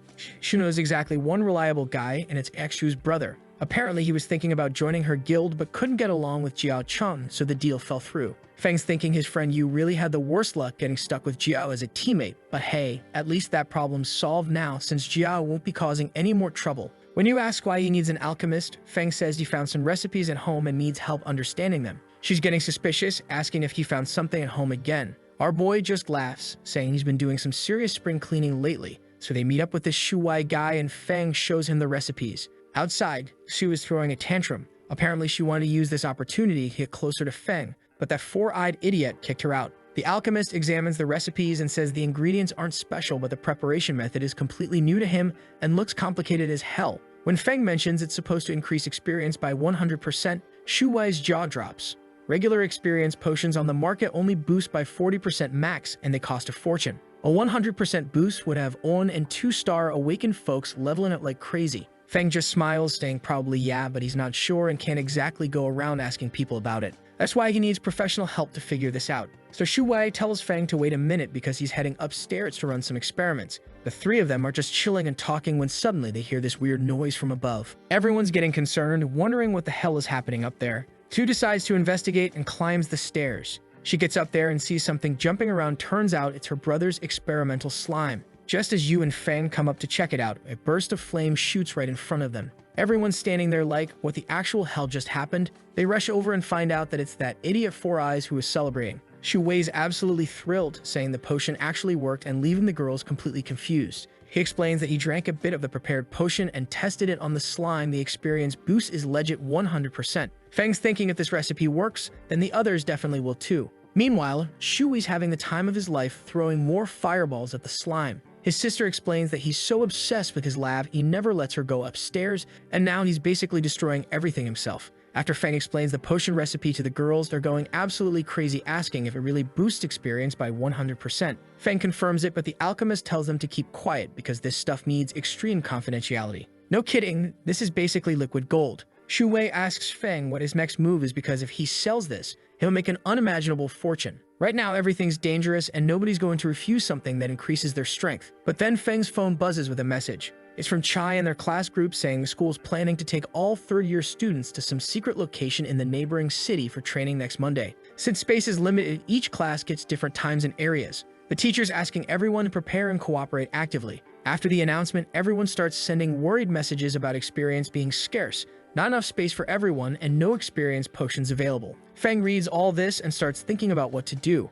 Then he gets an idea. He'll use the experience potions on his companions first, then sell them to others later. Shu asks if she's considered one of his companions. When Feng says yes, she gets super excited, saying that she and Yu will be his bodyguards in the future. But Feng's still thinking strategically. He knows that once such a sought-after item hits the market, it's going to cause massive impact and profit opportunities. The problem is, greedy flies like Joe Chum types will probably swarm in large numbers. To keep things peaceful, it's better to first strengthen the people around him to support his power base, because when someone shows up with bad intentions, that's when it'll be time to act. Feng remembers the berserker guy from their guild, and just for your info, this dude is named Zhou Jiang Shu, who's apparently stressed about getting into university. Man, even in fantasy worlds, these kids are worried about college applications. Feng's thinking this guy's pretty talented and could be useful. Then we get Shu Wei coming up to Feng, asking if he can call him brother and begging for more recipes. Feng hands over another recipe and Four Eyes starts reading it and freaks out. Poor guy only recognizes 2 ingredients and realizes he's way out of his league. Feng's having that light bulb moment. Oh right, these are recipes from a different world. No wonder they're confused. You suggest they all train together. Once the experience potions are ready, and pats Feng on the shoulder, telling him he should come too. Our boy immediately starts panicking and playing dumb because he knows he's about to get exposed as a fraud. But she told him that the city just sent out a notice allowing guild teams to go train, so he can tag along legally. They schedule it for Monday after Shu Wei calculates they'll need that long to make enough potions for everyone. Fast forward to Monday and Feng's already at the meeting. He calls Yu, saying he's arrived, and she tells him to wait by the roadside. Then a school bus rolls by with his classmates inside, and they spot him standing there like, wait, is that really that loser named Feng? They start laughing and mocking him, calling him useless, then decide he's not even worth talking about. Meanwhile, there's a crowd at the entrance to this secret training area. Feng's class shows up too, and some student asks their teacher, Chai, when they can enter. She says about 2 hours because they're in the second group. The students start whining, asking, do we really have to wait that long? But then one of them spots Feng up ahead with Yu and her lion guild, and they lose their minds. The student asks Professor Chi why Feng's group gets to skip the line, and she explains that since he's the guild leader, they're probably heading straight to the heart of the secret area where there are fewer people but way more dangerous monsters. This background character, I'm not going to bother with the alphabet. He gets absolutely furious, saying he should be the one standing next to the goddess, while his friends are like, how does Feng dare go to the heart? Any small monster there could easily kill him. Then some random person shows up asking if they're talking about Wong Yu, who's ranked 5th on the Supernova lists. The sweating student confirms it, and this person gets all excited, saying, great, they're heading to the right place, before walking toward the portal with 2 other people, also skipping the line. The students are losing it again, asking why these guys also get special treatment. That's when the girl explains these 3 are all rising stars on the Supernova lists: Chang Muchu ranked 4th, Musclehead Ji Ki 3rd, and Guyunju 2nd. So Feng's crew finally reaches the center of this secret training area, and Shu Wei immediately tosses an experience potion to Jiang Shu. The Berserker goes absolutely nuts when he realizes it's a 100% boost potion. Dude's practically screaming with joy until Shu smacks him, telling him to keep it down. Can't have everyone knowing about their cheat codes, right? Jiang Shu asks if the potion's valuable, and Four Eyes explains it's not actually that hard to make since the ingredients aren't rare and the process isn't complex. But that's exactly what makes the recipe so precious, low-cost, high-reward. He even says with just this one recipe, Feng could become an honorary guest at any major guild. Everyone's getting all emotional with Jiang Shu pounding his chest, promising Feng he'll help him with anything in the future. Our boy is laughing awkwardly like, hey, we're all teammates here. No need to get formal. Meanwhile, Yu's watching from the sidelines thinking about how Feng's never been good at socializing, especially after his awakening failure at 16. She's remembering how people mocked him at school, making him even more withdrawn. But seeing him happy and talking with friends for once makes her feel good, like maybe he can finally recover from all that trauma. Yu clears her throat to get everyone's attention and lays out the battle plan. Since they don't have a proper tank or magic DPS, she tells Feng he doesn't need to do anything so he won't draw monster attention. She'll attract the monsters, Jiang Shu will deal damage, Xu handles buffs and protection,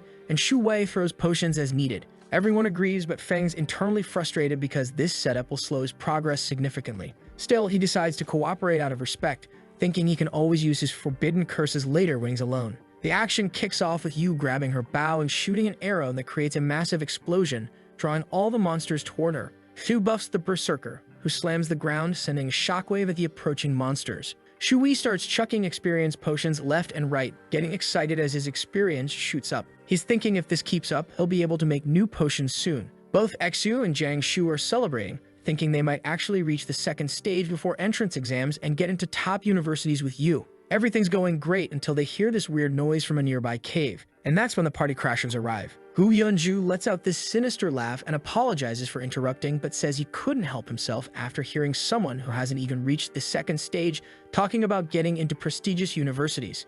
Kaxu and the Berserker are shocked, asking if these are really the top-ranked kids from the Supernova lists. Gu Yunju is pleased they got recognized so quickly. Our crew's confused why these hotshots would even be here since they're supposed to be from the Chinyu area. Then Wong Yu steps up, asking these national-ranking kids what exactly they want. So our heroes were minding their own business training when Yunju rolls up with his crew. This dude straight up asks Yu if she wants to join their team. Su and the Berserker are shocked, but Yu immediately shuts him down, saying she already has her own team. But Yunju's not taking no for an answer. He gets all condescending, mentioning how her team has Jio Chung, who's ranked 14th on the Supernova lists, and maybe he'd consider letting him join too as a favor to her. The audacity of this guy, who's getting annoyed at being asked if she wasn't clear enough, she said no. That's when Yunju drops the "actually, let me mansplain why you're wrong" speech. He says news travels slowly in Chinyu. Monsters are getting harder, universities are raising standards, and only elite teams get in now. Then he goes full villain mode, telling you she's destined to be powerful, but looking at her friends like, these losers aren't. The disrespect is unreal, man. Then he drops some emo-ass line about weakness being the greatest sin, and you can practically see Yu's patience evaporating. She starts summoning her bow because she's had enough, but this cocky bastard tells her not to get worked up since she's a ranged DPS and close combat isn't her thing. Shu, being the voice of reason, puts a hand on Yu's shoulder, suggesting they find another place to train. The whole guild turns to leave, but Feng stands there thinking about how irritating Yan Zhao is and wondering if Yu could actually beat him with her new class. That's when Jie decides to join the fun by stomping the ground like some angry gorilla and asking if Feng is Zhao Cheng. When Feng says no, Jie laughs and tells him to get lost because he's nothing but useless. And that's when our boy finally snaps. The Berserker tries to defend Feng, asking Jie not to be so disrespectful, but Jie's response is to throw a punch. Jiang Shu blocks it, but is shocked by the strength. This hit breaks several of his ribs and drops him to his knees. The poor guy's thinking Jie must be cruel as hell while trying to tell Feng to back off so he doesn't get dragged into this mess. Jie's standing there like it's all useless, which just pisses off Jiang Shu more. The Berserker tries to power up his fists for a counterattack, but realizes Jie's way too fast. He's about to take another devastating hit with no way to block or dodge. Yu and Kaxu are preparing to jump in, but they're too far away. Jie's punch is about to connect with Jiang Shu's face when suddenly a hand appears out of nowhere, easily catching the attack. It's our boy Feng casually stopping what should have been a knockout punch. So everyone is there confused as hell, wondering how that spineless, good-for-nothing, waste-of-space loser blocked a punch, but our boy doesn't care. He grabs Geeky's fist and yanks him with so much force that the dude screams in pain, then launches him like he's throwing a baseball. Jie goes flying, crashes into a bunch of rocks that all collapse on top of him, completely burying the guy. Feng turns around with a sinister smile and calls Ji Kai useless. Yun Zhao rushes to help his buddy, but completely forgets about Yu, who's been charging up her bow this whole time. This guy's hopping around, unable to believe he just got shot in the rear end. Shu Wang's dying laughing because honestly, watching the cocky tank get taken down by a butt shot is peak comedy. Muchu's having an existential crisis watching all this go down. A mage just destroyed an unarmed berserker and an archer nailed a tank at close range. She's wondering if this is all a dream since these guys are supposed to be elite talent. Meanwhile, Feng's breathing hard because he was trying to stay low-key, and now he's blown his cover completely. He tells Dexter to stop being useless and go heal the berserker. While she's patching up Jiang Shu, Feng asks him how he wants to deal with GK. The berserker says he doesn't know, but he'll follow Feng's orders, which surprises our boy. Feng tells Jiang Shu to go loot Jiki's equipment as compensation for all the disrespect. Yun Zhao loses his mind screaming about theft, but then suddenly there's Feng right in his face with that scary expression asking, "You saying something?" Yun Zhao immediately does a 180, offering his own equipment to calm things down. Feng gives him a hug and tells him he doesn't like problems. If Yun Zhao even thinks about revenge, they'll regret it. The former tough guy promises they won't do anything stupid. Muchu jumps in, offering her equipment too, handing it to Shu Wei. Feng calls her smart, then tells them all to go train somewhere else, leaving Muchu embarrassed and equipmentless. As they're walking away, Yu tells Feng she was planning to take him training but never imagined he'd be this strong.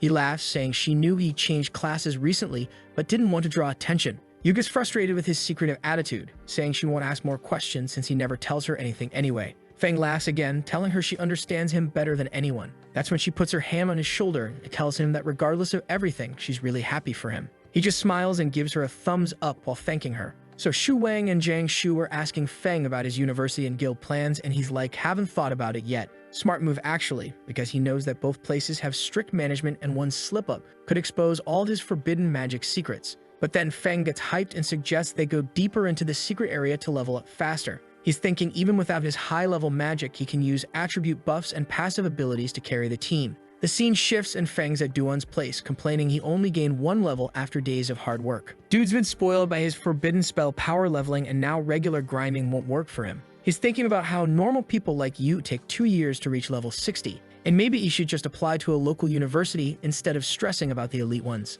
Then Feng has that millennial moment, if I'm stronger but still have to work as hard as everyone else, what's the point? So he decides to be lazy for a few days, gaming with Duan, sleeping in and eating out. Living his best slacker life until reality comes calling. His phone rings and it's Shin telling him about an upcoming auction with good items. The new Master Tang wants to know if he's interested. Feng's bored enough to say sure, and Shin promises to have the item list ready for him to review. Cut to the meeting where Master Tang Yikai introduces himself as an appraiser from some fancy trade exchange. He's being super humble, telling Feng not to be formal, but internally he's thinking about how the mayor specifically told him to treat Feng like royalty. Shin hands over the auction list and Feng starts scanning through it, looking thoughtful. Most of the mage equipment potions are useless to him. Master Tang's getting nervous watching Feng flip through everything so quickly, wondering if he underestimated this kid's standards. Then something catches Feng's eye and his expression gets serious. Master Tang perks up thinking Feng found something good. It's an experience potion with a 100% boost. Super rare, perfect for power leveling. But here's where things get sketchy. Feng goes quiet, remembering his conversation with Shu Wei about the recipe.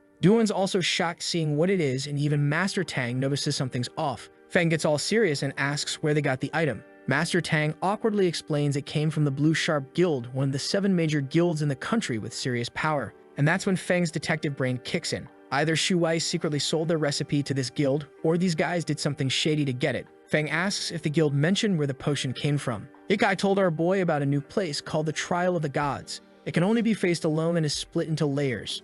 Every 10 layers you get a reward. One of those rewards was the formula. Duan says it's his first time hearing of it and wonders if this is another weird instance of change. He points out that usually you have to register with the county office first. Feng starts thinking maybe Shu Wei ran into trouble, but he also feels this Trial of the Gods sounds amazing. Right then, his system message pops up and slaps him with a mission. Use the power of the trial for his own game with a time limit of 60 days, and if he fails to do so, then he won't be doing anything else because he'll be dead. But instead of being afraid, our boy is thrilled because this is the first real mission he has been given. He thanks Yikai but says he will skip the auction this time. Yikai shrugs but is secretly confused since Feng is turning down the most wanted item of the day. Duan told him that he'll look into the matter. Feng says there is no way he is tagging along. After some messy research, Duan remembers the shiny badge Mayor Zhang gave him. He uses it to get in. The two see that the trial looks like a big tower. Duan explains that the Azure Sharp Guild owns the rights and outsiders cannot enter without them. Feng wonders if all the big guilds hog instances this way. Feng goes to check out the trial site in person. He sees guild guards standing around and guesses they post fake leaks online to lure stronger players. He grins, thinking his stealth can sneak past them. One teleport later, he slips behind the guards. Just when he feels clever, an explosion blows everyone sky high. At the control station, someone yells about the blast and another says they must inform the president. Back home, Feng suddenly reappears on his bed, covered in blood and yelling. He cannot believe it. All he did was touch the entrance. A massive energy wave tore through his barrier. Then system messages start flooding in. 3% damage, now 7%. Soon it climbs all the way to 34%. Feng stares at the screen, thinking, great, not only am I bleeding out, but even my cheat system is getting wrecked. So back at the instance area, we've got people investigating the aftermath of whatever explosion just went down. A priest is healing the guards while reporting to the president that everyone's physically fine. One guard wakes up calling for the president, and this guy turns out to be Shu, president of the Azure Sharp Guild. The guard's like, I don't know what happened, but that trial door just exploded and I passed out. Shu's thinking this sounds familiar, they had reports of weird mutations in instances before. Then a mage suggests they use some special investigation magic, and Shu agrees they don't have much choice. Then this mage uses a time reversal spell, which, as the name suggests, basically lets them rewind time and see what actually happened. The president's thinking how lucky they are that this secret realm has recording spells built in. But when they rewind the footage, everyone's jaws hit the floor. They witness some shadowy creature teleporting in, then another deity shows up calling this thing an evil god and asking how it dares invade their territory. These two literal gods start fighting, and everyone watching is losing their minds hearing the term evil god. The other deity gets furious, saying the mysterious guy escaped again and they need to find him before he destroys the world. The scene shifts and Shu's showing this footage to all the other guild presidents. Liu Yingjun confirms this is their first proof that deities actually exist, and based on the spells being cast, we're talking forbidden enchantment level magic, the legendary stuff. Arc from the Epoch Guild asks if it's true that completing trials gets you deity recognition and gifts. Shu confirms it but says they never expected actual gods to show up to the party. Then Yuling Hu from the Chuan Shu Guild says that those forbidden spells are strong enough to destroy deities, which is definitely not good news. Liu Yuning from Wangshu Guild basically says if a god wants to destroy the world, they're all in serious trouble. But Wangbo from the Illuminati Guild has an idea if they can get deity gifts from completing trials. Maybe they can get forbidden enchantments to fight back. Zhang Yanuan from the Blazing Guild thinks it's worth a shot. Meanwhile, Shu's getting suspicious because all these guild presidents are suddenly very interested in his trial of the gods. He tells them they can all participate if they want, but makes it clear the creatures and objects and they are extremely powerful and none of them are strong enough to handle it with their current abilities.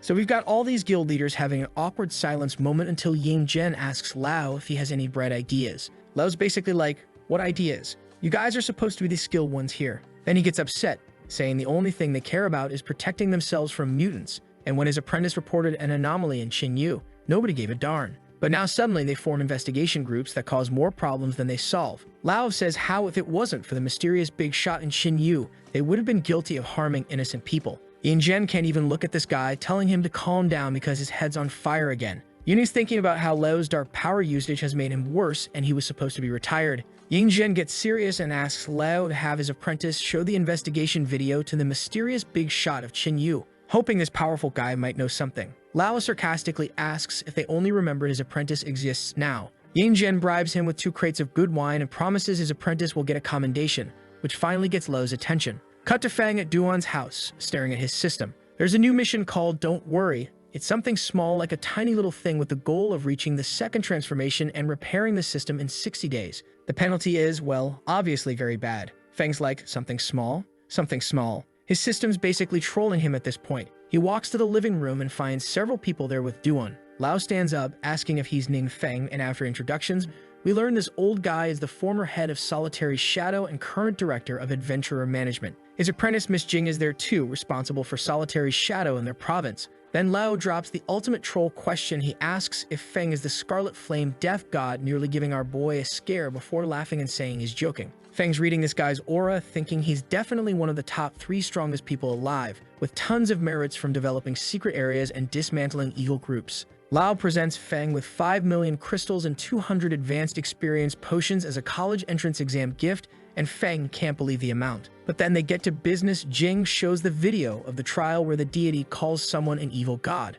Feng's internal monologue is pure panic. How could a common student like me be an evil god? Then he remembers his mission title and gets furious at his system for calling this something small. The dude's having an existential crisis while trying to keep a poker face. He tells them he'll send the video to the mysterious Great Master and keep them updated. As they're leaving, Feng realizes Jing was the woman from the transformation room earlier, thinking no wonder he got discovered so quickly. Outside, Lao tells Jing that Feng is exactly as described: good, polite, and sensible. The government wants to recruit him if possible. When Jing asks if her master thinks Feng and the mysterious Great Master are the same person, Lao's response is basically, does it matter? If he wants to be a student, he's a student. That's better for everyone. The old guy's playing 4D chess, explaining that giving 5 million crystals to a student is smart regardless. If the student becomes the mysterious Great Master, they'll remember the kindness. Plus, enemies are getting stronger and nobody's qualified for the gods' gifts, so their best bet is having the mysterious Great Master as their ace in the hole. So Feng's sitting there with his coffee having an existential crisis,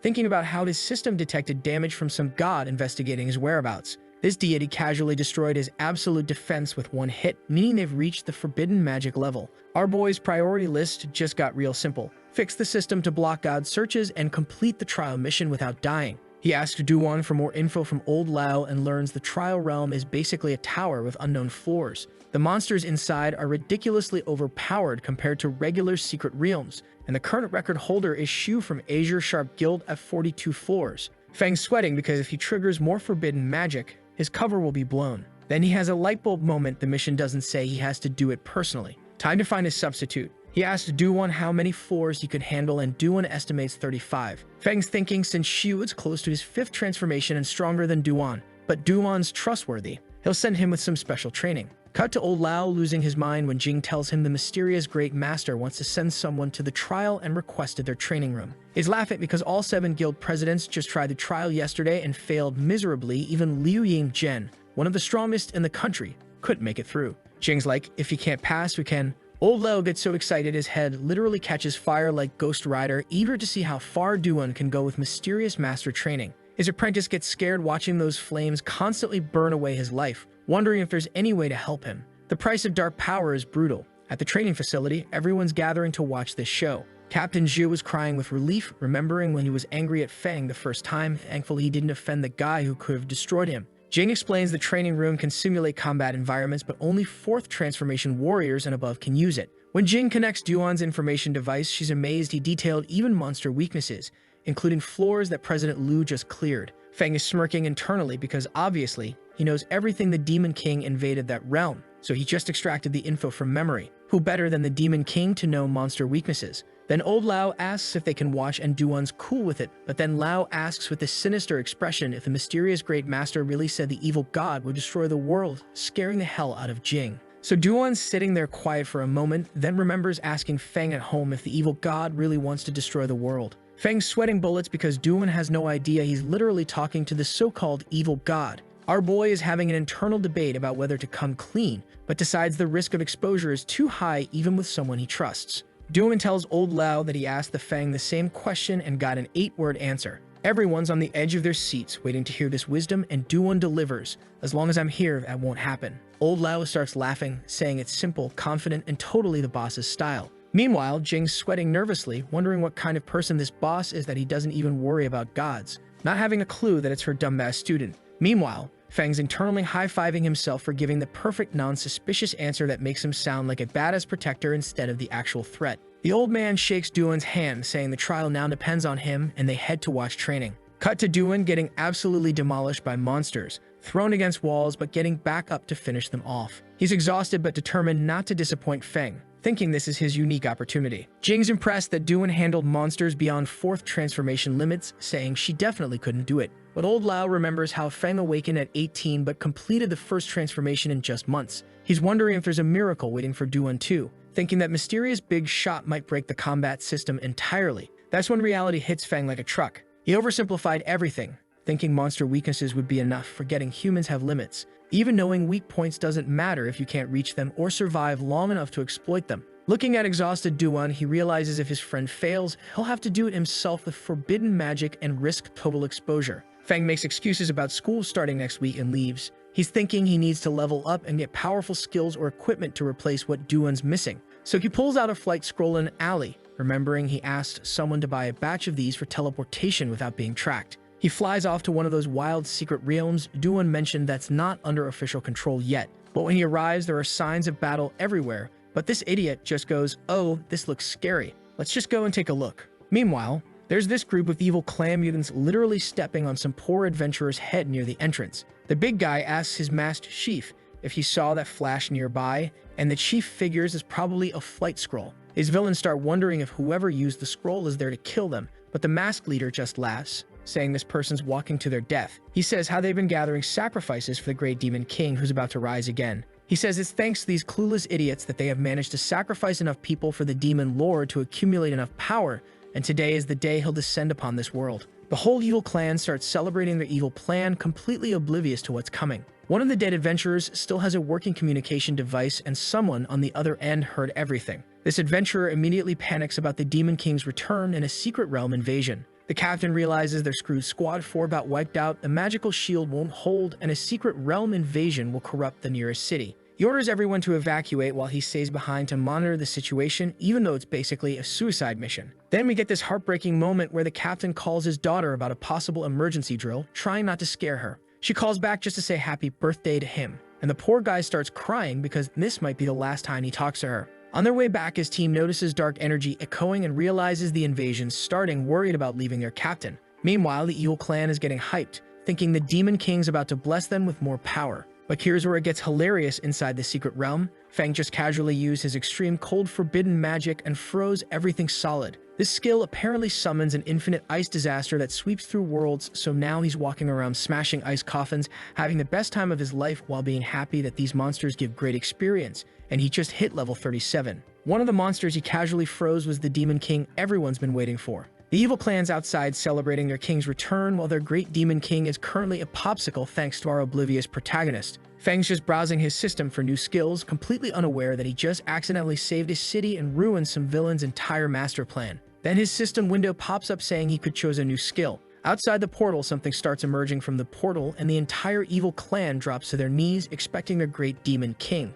But out walks Feng with his usual clueless expression and that stupid face of his, and everyone just stares at each other. Feng is like, what the hell is happening here? While the clan leader's freaking out, wondering where his Demon King is. Well, the poor guy is complaining about being stuck in ice if you guys are curious. The leader looks at Feng's beginner equipment, thinking there's no way this noob could be related to the Demon King. He figures maybe Feng's an opportunist trying to ally with the Demon King but got scared by the dark energy. So he shouts, asking if Feng's there to join them. Our boy just says, nope, none of your business, because he literally has no clue what's going on. The leader gets pissed and introduces himself as Guo, an A-level wanted criminal with over 100 kills. Feng couldn't care less and tells them to either fight or get lost. The whole clan starts threatening him until suddenly the area gets dark and this terrifying, malevolent face appears above them, scaring the hell out of everyone. That's when Feng decides to test his new forbidden spell called Sorrow of Abuse. This ability traps people in an illusion realm and reveals all their weaknesses so he can torture them precisely. It's absolutely sadistic, but incredibly effective. He scans the clan leader and discovers he has a shoulder injury from using inappropriate equipment,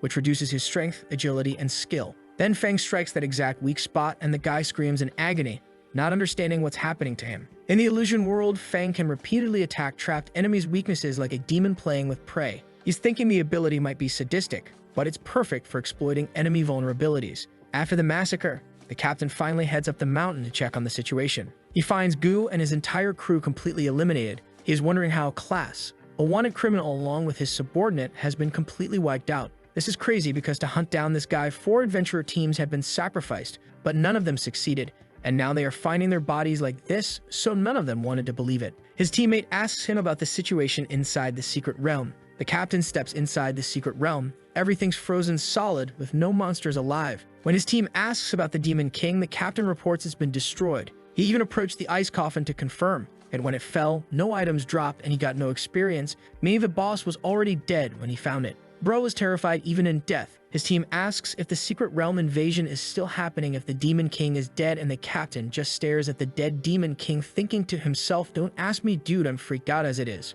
Feng gets back to Duan's place and calls him to come home from training. Poor Duan shows up saying he's stuck at level 45 and feels like he's disappointed Feng. But our boy is actually cool with it, telling Duan the real goal was just understanding the trial situation. He promises some intense training next week, which gets Duan all excited, asking what he wants for dinner before running off. Feng's just watching his friend's enthusiasm and sits down the game. That's when he gets the most unexpected message ever: old man Lao asking to play together and claiming he's great as a level 6 tank, apparently. Feng's like, did someone hack this guy's account? Until he gets an audio message confirming it's really him. Turns out the old flamehead plays with his grandson, who's busy with entrance exams. They team up, win a match, and Lao suggests Feng could play with his grandson sometime since they're the same age. Feng agrees, thinking this relationship could be useful for his future plans. Then Lao drops some intel about 3 major universities organizing a training camp to select students, with 2 spots still available. Feng realizes that while forbidden spells are powerful, if he has to fight gods without combat experience, he's screwed.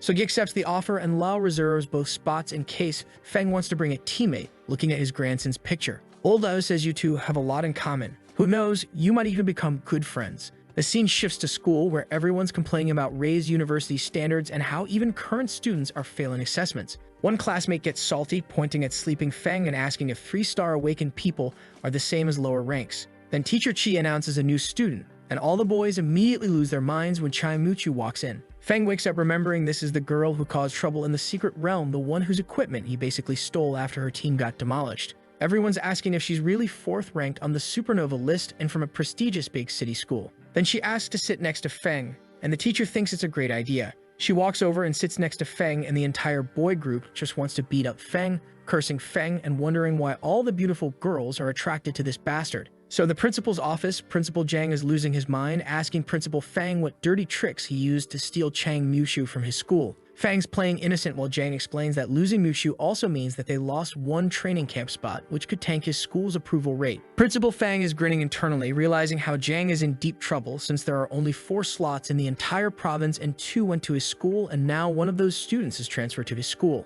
Then the assistant announces that some big shot from the adventurer management department is here, and both principals nearly have heart attacks. This is like having the president show up unannounced at your local community college. The old man walks in with his grandson Feng Ru. Hey, what the heck? Why is everyone named Feng in this manhwa? Couldn't the author come up with different names? Well, anyways, the old man's grandson is ranked 12th nationally as a blood knight with uncontrolled dark powers that could put him in the top 5 if he mastered them. Fang asks the old man how he can help him, and the old man says that his grandsons want to transfer to his school. Zhang's jaw drops. He is thinking, why would they choose a run-of-the-mill school like this? Then he realized that everyone on the national Supernova list has a spot in the training camp, so that means that Fang's school just gained 1 additional spot. Then Lao casually mentions they have 2 training camp spots to assign, and Zhang's jaw hits the floor because that's almost all the spots in their entire province. Fang doesn't waste this opportunity to rub it in Zhang's face before kicking him out. He was basically like, hey, can't you see important people are talking, so go away, man. His face here is hilarious. Then Fang cuts to the chase, asking if the spots are really for Ning Feng from 3rd year class 2,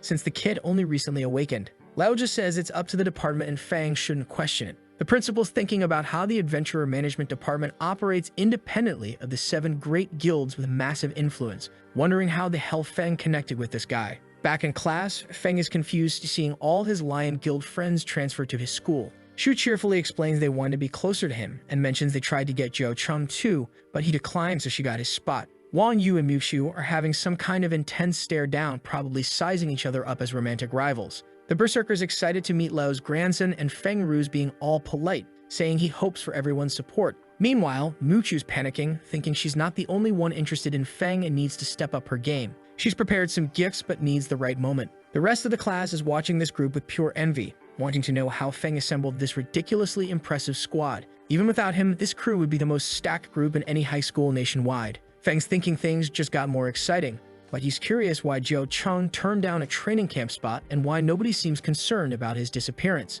So since we thought about Zhou, we cut to that bastard's house. His father's sitting there all worried while a guard reports there's still no news about the missing young master. His dad had hired some experienced investigators and managed to get Zhou Cheng an extended school leave under the guise of special training. The school thought it was wasteful to give up the training camp spot but didn't ask too many questions. Then things get sketchy. The father heads to Zhou Cheng's room and taps on a wall image that opens a hidden door. He enters this secret room with a dark altar, looking suspicious as hell. Either this family is into some occult stuff or dad knows way more about his son's disappearance than he's letting on. Back at school, it's gift exchange time. Ru Feng pulls out his skill book for summoning water elements, super rare and valuable. Muchu counters with Blade Enchantment Book for battle mages, another rare profession skill. Both are trying to impress Feng with premium presents. But here's the problem, Feng can't actually learn either skill because when he tried to enter a secondary secret realm to unlock new skill bars, the system blocked him for not having a 5-person group. So he's sitting there with these amazing gifts he literally cannot use. Instead of being awkward about it, Feng goes full power move and pulls out 40 advanced experience potions, giving 20 to each of them. Muchu's like, isn't this exclusive Azure Guild treasure? Rue is thinking about how these potions are highly valued at the auction house and are rarely available, and the fact that Feng has 40 of them means that this guy is actually someone super important, and then suddenly the conversation shifts to thighs. Yu walks up to our boy saying that she also has a gift for him, and then she pulls out a shiny new potion that Shuwei refined. She hands over the potion to Feng and our boy is really impressed with what Four Eyes has come up with. Cut to Duan's house, where Duan is wondering if Feng forgot about the promised hellish training since he hasn't mentioned it. Feng shows up early explaining training camp students get flexible schedules, then hands Duan a nourishing potion that heals accumulated internal injuries. Feng told him to drink the potion first and then they'll start the training. Duan's excited, thinking the hellish training is finally starting and chugs the potion immediately. So Feng asks Duan how he's feeling after chugging that healing potion, and Duan's like, my body's warming up and those nagging injuries feel lighter. Our boy is thinking this stuff really works since it nearly healed his own curse-inflicted injuries. Then he says that it's time for hell training. Duan's practically vibrating with excitement, shouting that he understands and can't wait to start. Feng tells him to speak up the moment he can't continue, then starts using his Sorrow of Abuse skill to analyze Duan's weaknesses. He sees that Duan's lung injury is healing thanks to the potion, but also notices that his energy overload skill has been causing accumulated damage, resulting in 2% strength loss, reduced stamina, and an 11% drop in skill effectiveness. Feng explains that energy overload isn't suitable for him because of the lung damage and his skill combinations are completely wrong. Duan is shocked that our boy spotted all these issues so quickly. Then Feng shouts, training starts now, and immediately strikes at Duan, changing direction at the last second. Duan gets the idea, but it's too late. He takes a direct hit and drops to his knees. When Feng asks how he's doing, Duan says he's fine and can continue. Feng's thinking about how his previous test subjects helped him learn to use this skill without completely destroying someone's consciousness. The pain's unavoidable, but at least Duan won't lose his mind. Despite the agony, Duan gets back up, thinking his boss is probably the only person in the world who can make him stronger, and he's not wasting this opportunity. After some intense training, we cut to Duan in the actual training field facing a demon. But now he's like a completely different fighter, dodging effortlessly, leaping onto the demon, spinning in the air while concentrating energy in his dagger, then driving it into the demon's back. The thing roars in pain and Duan finishes it off easily, grinning and asking for the next stage. Jing is shocked, saying there are no more stages. They used up all the monster information Duan provided. That's when our boy collapses from exhaustion, but he's overwhelmed with happiness, crying because his master's training let him clear the entire training field. Old Lao can't believe what he's witnessing. Elevating a 4th transformation warrior to this level in just half a month is basically impossible. He calls it a miracle and says the agency definitely needs to maintain good relations with the mysterious great boss. His head starts heating up again, and when Jing worries about him, he laughs, saying reaching his age as a transformer is already a blessing. Jing's thinking the old man sends grandson to study in Xinyu to pass the torch, but she's still concerned about the dark power's price constantly burning away his life. She wonders if the great boss might have a solution. Lao looks thoughtful, watching Duan on the ground, and says they'll discuss it later. First, they need to get Duan ready for the Secret Realm trial. So if a sharp blue guild, Lao and Duan arrive at this massive reception with Liu Yingzhen introducing himself as the Waiyu guild leader. He's got all 7 guild presidents lined up behind him. Duan's thinking these are all 5th transformation warriors or close to it, and not even his master could gather this kind of crowd for a meet and greet. He realizes the divine apparition incident really shook everyone up, and the only person who stayed calm facing actual gods was his master, which is why the guy deserves his legendary status. Meanwhile, Shu's confused why Yingzhen is making such a big deal about welcoming a 4th transformation warrior, especially since Yingzhen just surpassed the 5th transformation himself. He's getting stressed, thinking all these old foxes are just using the secret realm as networking opportunities to benefit themselves. Then they head straight to the portal, and Shu tells Duan that everyone admires having a strong person there and hopes he can show his strength. Duan's not really paying attention and just says sure thing because he's got more important stuff on his mind. That's when he sets up his phone on a tripod pointing at the battlefield so Feng can watch everything remotely. All the guild leaders crowd around the phone, wanting to know if the mysterious great boss is really going to watch them. Cut to Duan's house, where Feng's chilling on the couch watching this whole thing unfold. He comments on Duan's impressive speed as his friend starts delivering rapid-fire attacks that leave everyone stunned. Yingzhen's like, his abilities are incredible, his speed multiplied several times, while Shu's asking if Duan's really only in his 4th transformation. They're watching this guy move so fast he's already surpassed President Lu's performance. Then Duan faces this massive demon, but instead of being intimidated, he casually finishes it off without breaking a sweat. The system congratulates him for successfully completing the trial, and everyone's jaws hit the floor because nobody expected him to actually pull it off. But here's where it gets wild, folks. Duan looks up and sees this bright light as the system informs him he's received the blessing of the gods as a first completion reward, which turns out to be a forbidden spell from actual deities. All the guild leaders lose their minds learning that god blessings are literally forbidden spells. Shu's having a complete meltdown, realizing this is a first completion only reward, meaning nobody else can get it now. Since it's his secret realm, he thinks that reward should have been his. Then comes the plot twist that's both hilarious and tragic. The system scans Duan's body and tells him his profession level isn't advanced enough to learn the forbidden spell. So Duan's standing there confused about why he can't learn the forbidden spell, and old man Lo's equally baffled. Meanwhile, Feng's watching through his phone, thinking back to the Demon King's memories, realizing that professions in this world haven't reached their ideal form yet, which is probably why Duan got cock-blocked by the system. The system decides to be helpful and adjusts the reward to an emblem of divine grace. Instead, the system explains he's got 3 different profession paths to choose from, all blessed by the primordial Holy Spirit of the 12 gods. The options are pretty sick though. First is Spiritual Sword Master, controlling swords with life energy for decisive, deadly strikes. Then Supreme Combat Saint, never using external items, just pure martial arts with devastating punches and kicks. Finally, Celestial Warrior masters various weapons while analyzing enemy skills during battle. Since Duan uses a dagger, he goes with Spiritual Sword Master because it makes the most sense. After selecting his path, he gets the Emblem of Divine Grace, which gives him permanent stat boosts 4 points each to strength and endurance, plus 80% faster vital energy recovery. The system explains this thing contains fundamental universe rules and tells him not to be scared, just focus on absorbing it. But here's where everything goes completely insane. As Duan absorbs this divine power, the sky lights up with a global system message announcing that someone completed the God's Trial at world-class difficulty with a divine emblem drop rate between 0 and 1%. This wasn't just shown locally, the entire world saw this announcement. People are grabbing their phones, recording this cosmic notification, and wondering what the hell just happened. Feng looks out his window, seeing the message, and gets a system notification asking him to complete the secret realm and use its power to his advantage. Meanwhile, at the trial site, all the guild leaders are panicking about the world-level difficulty announcement. Ark mentions people everywhere saw the message, confirming it was global. When Duan exits the portal, every guild president rushes toward him. Yin Zhen thinks Duan's strength can't be measured as a 4th transformation anymore and believes the entire global evaluation system will be revolutionized because of him. They're all trying to recruit him Illuminati Guild, Epoch Guild, and Wyu Guild. Everyone wants a piece of this suddenly legendary warrior. But Duan just smiles and politely declines, saying he's not interested in joining any guild right now. He heads home and excitedly tells Feng he succeeded without disappointing him.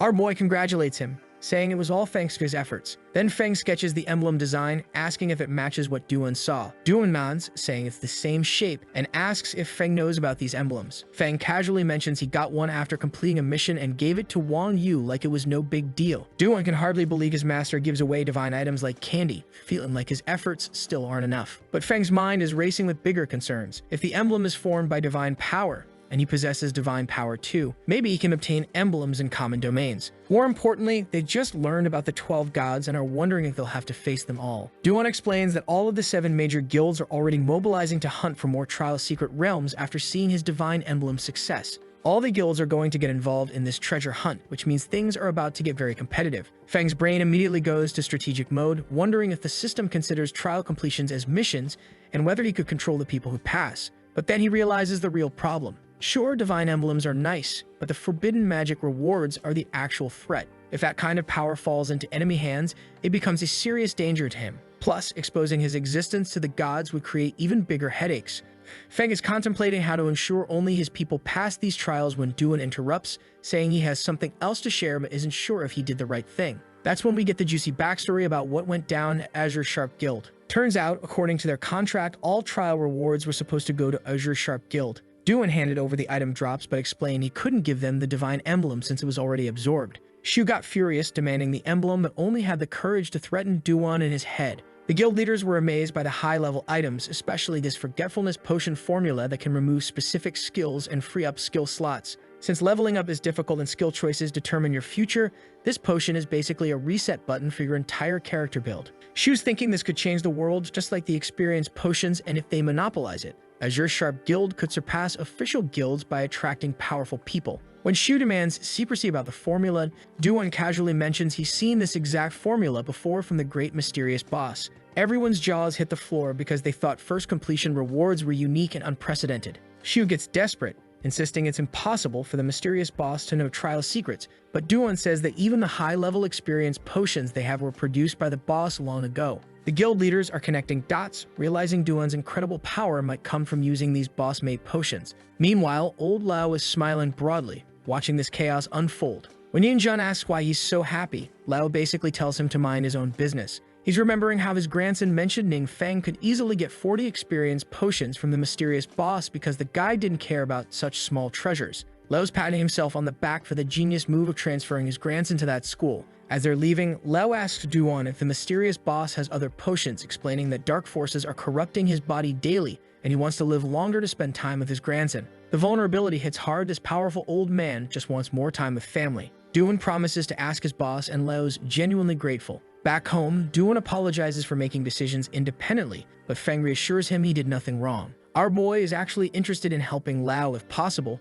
wondering if the nourishing potion would work on the old man's dark force corruption. After thinking for some time, Feng whips out some potions and tells Duan to deliver some nourishing elixir bottles to old man Lao, and our boy doesn't waste a second and heads off to deliver the potions. At Lao's company, Jing explains the old man is in an important meeting at the main office, so she offers to hold onto the elixirs until he returns. Then she goes to check on Ru Feng's room, wondering if the kid's even there since he just arrived in Qinyu City and doesn't know anyone. But there's this ominous aura seeping from under Ru Feng's door. Inside, the poor kid's kneeling on the floor, trembling and sweating as some sinister voice offers to save his grandfather's life in exchange for submission. Ru Feng shows some backbone, though, shouting that he's the grandson of the great Lao Feng and demanding to know how this voice dares make demonic deals with humans. The voice just laughs, calling humans weak creatures bound by strange rules, taunting him about how long he'll resist. Then it delivers the psychological warfare finishing move, hoping he'll still talk tough when his grandfather dies before his eyes. Later at the training field, Ru Feng is sitting alone looking absolutely miserable when Feng shows up wondering why he seems so restless.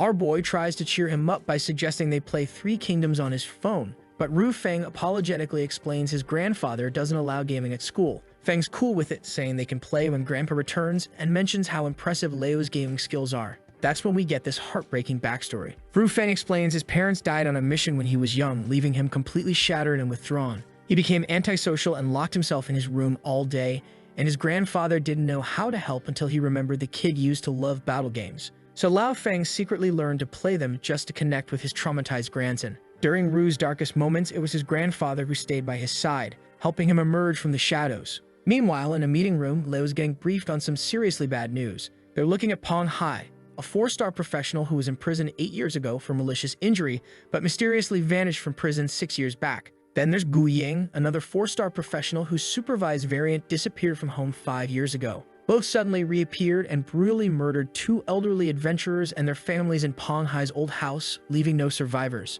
These murdered adventurers were part of the team that originally captured Pong Hai, so this looks like revenge against Lao Feng's crew. But here's what's really terrifying. The victims were 4th transformation experts, yet they got completely destroyed by these supposedly 3rd transformation assassins. The surveillance footage shows Ying effortlessly dodging a sword strike and then systematically piercing the adventurer's body with multiple dagger strikes, giving him zero chance to fight back. Everyone watching is sweating bullets because it's clear Ying has somehow surpassed the 5th transformation power. Even Lao admits that in a direct confrontation, he probably wouldn't be a match for Ying. So now everyone's wondering what on earth Ying went through during those missing years to jump from 3rd to beyond 5th transformation power. That kind of progression doesn't happen naturally. Someone or something definitely gave him a major upgrade, and it wasn't through normal training methods. Cut to the Chen household, where Mr. Chen's pacing around nervously until Ying and Pong Hai walk in. Chen asks if they found any clues about his missing son, and Pong Hai says that he sensed some extremely powerful dark forces. He explains that low-level favored ones can only use dark power with Demon Lord blessings, but true favored ones like themselves get personally summoned and trained by Demon Lords in secret realms for extended periods. Pong Hai thinks Chen's son caught a Demon Lord's attention and got invited to this exclusive dark training program. Chen gets excited, thinking this means his family will finally be able to compete with the Wong group. Like, really? Your son might be getting corrupted by literal demons, and you're thinking about business advantages. Pong Hai inspected the dark ritual room and confirmed the setup was correct. As long as the son continues making sacrifices, his potential should attract the Demon Lord's attention. Then he hands Chen a paper asking for transportation to a marked location because they're going to visit a future disciple. Meanwhile, Ru Feng is having flashbacks about how his parents sacrificed themselves to seal an uncontrollable secret realm entrance, saving the entire city. The heroic legacy makes what's about to happen even more tragic. He's gazing at stars through his window when someone knocks on his door. Two sinister-looking men show up, and when Ru Feng asks who they're looking for, Pong Hai confirms his identity with a wicked smile. They want to come in for a discussion, and when Ru gets suspicious about their dangerous aura, Pong Hai calls him master and says they're there to check on him. From now on, he should call them elder brothers. They mention he met their master the previous night, and he recognizes the same dark aura from the voice that tried to tempt him. Without hesitation, he equips his armor and prepares to fight because he knows exactly what these guys represent. But the power difference is brutal. He barely has time to react before his head gets grabbed, and he's thrown against a wall that shatters under Pong Hai's strength. The blonde one gets furious, asking how Ru dares attack his elder brother. The next thing you know, the gorilla man is grabbing Ru by the head, and our boy is struggling to get Pong Hai's hand off his head, seeing that Ru has no intention to calm down. Pong Hai hits him with a devastating stomach punch that has him coughing up blood. Pong Hai lifts the beaten kid and delivers the classic villain speech. Their master holds him in high regard and is willing to grant great power that could save his grandfather's life. All he has to do is become a great expert by joining the dark side. Ru makes it crystal clear there's no way he'd ever accept that deal, which shows serious backbone considering he's currently getting badly beaten. But then Ying reports he searched the house and old man Lao isn't there. The blonde psycho gets disappointed, saying he wanted to greet the veteran. Ru starts begging them not to harm his grandfather, and that's when Pong Hai drops the ultimate psychological warfare bomb. He releases the kid's head, letting him faceplant on the floor, then explains how sacrificing loved ones can unleash even greater dark power. He gives Ru 3 days to think it over, agree to become their disciple, and they'll leave the past behind, but refuse and Grandpa dies. Looking at a photo of Ru and his grandfather, Pong Hai comments it would make a fitting gravestone. Meanwhile, Feng's in some dungeon casually obliterating demons with his staff, frustrated that he can't find suitable places to level up efficiently. His systems being its usual unhelpful self, calling the mission a piece of cake while reminding him he's got 43 days to complete the second transformation or die. That's when he gets a call from Duan. Feng realizes by the tone that it's something serious. Duan said that he got a call from Old Man Lao, and he wants to become the apprentice of the great mysterious master. Cut to the hospital where Feng visits Ru, who's trying to stay positive despite being in the special mutant ward for dark power monitoring. The kid's never seen anything like this place before, and Feng jokes that no normal person would ever get admitted there. At hospital reception, Lao is showing photos of Pong Hai and Ying, explaining their extremely dangerous threats to public safety. The government's taking this seriously but has no viable solutions. He mentions holding on to hope that the mysterious boss agreed to his proposal, and Duan clarifies it's not about taking disciples, but finding opportunities to help with training. Feng apparently prefers a peaceful life, but doesn't want evildoers getting away with murder. The old man asks what the boss needs, and Duan explains he wants an independent training space, secret, discreet, and convenient. Plus, the old man could undergo special training there too. Lao agrees to provide a satisfactory answer quickly, but then they hear noise and rush toward Ru's room. Turns out those bastards Pong Hai and Ying are in the hospital room with a fruit basket, acting like concerned visitors. The blonde one apologetically says it was his fault for being rude and putting Ru in the hospital, so he felt guilty and came to check on him. Seeing these bastards, Grandpa goes full Ghost Rider mode, ready to burn them alive. Pong Hai turns and asks the old man if he's planning to fight them in a place like this. At this moment, Lao wants nothing more than to kill these bastards, but he can't exactly fight them in a public place that'll harm the innocents, so he calms himself. After that, they just walk past him and run at Duan on their way back, where the bastard shows why he is an asshole and spits on Duan. Duan, too, wanted nothing more than to beat them up but held back because of Old Man Lao. Lao apologizes to him, but Duan says that there is no me for that. Meanwhile, our boy Feng walks into Ru's room and goes straight for the fruits. He said that they look nice and fresh, so it'll be a waste to not eat them. Later that same day, we get this scene of Pong Hai, Ying, and Chen's father living it up drinking with women. The blonde mentions Wong Yu from the wine group being interesting, and Chen laughs, saying his son originally planned to use her as a sacrifice, but Pong Hai is welcome to take her instead. Casual human trafficking conversation over cocktails. These guys are absolutely vile, man. That's when the wall suddenly explodes and Feng and Duan make their dramatic entrance through the dust and debris.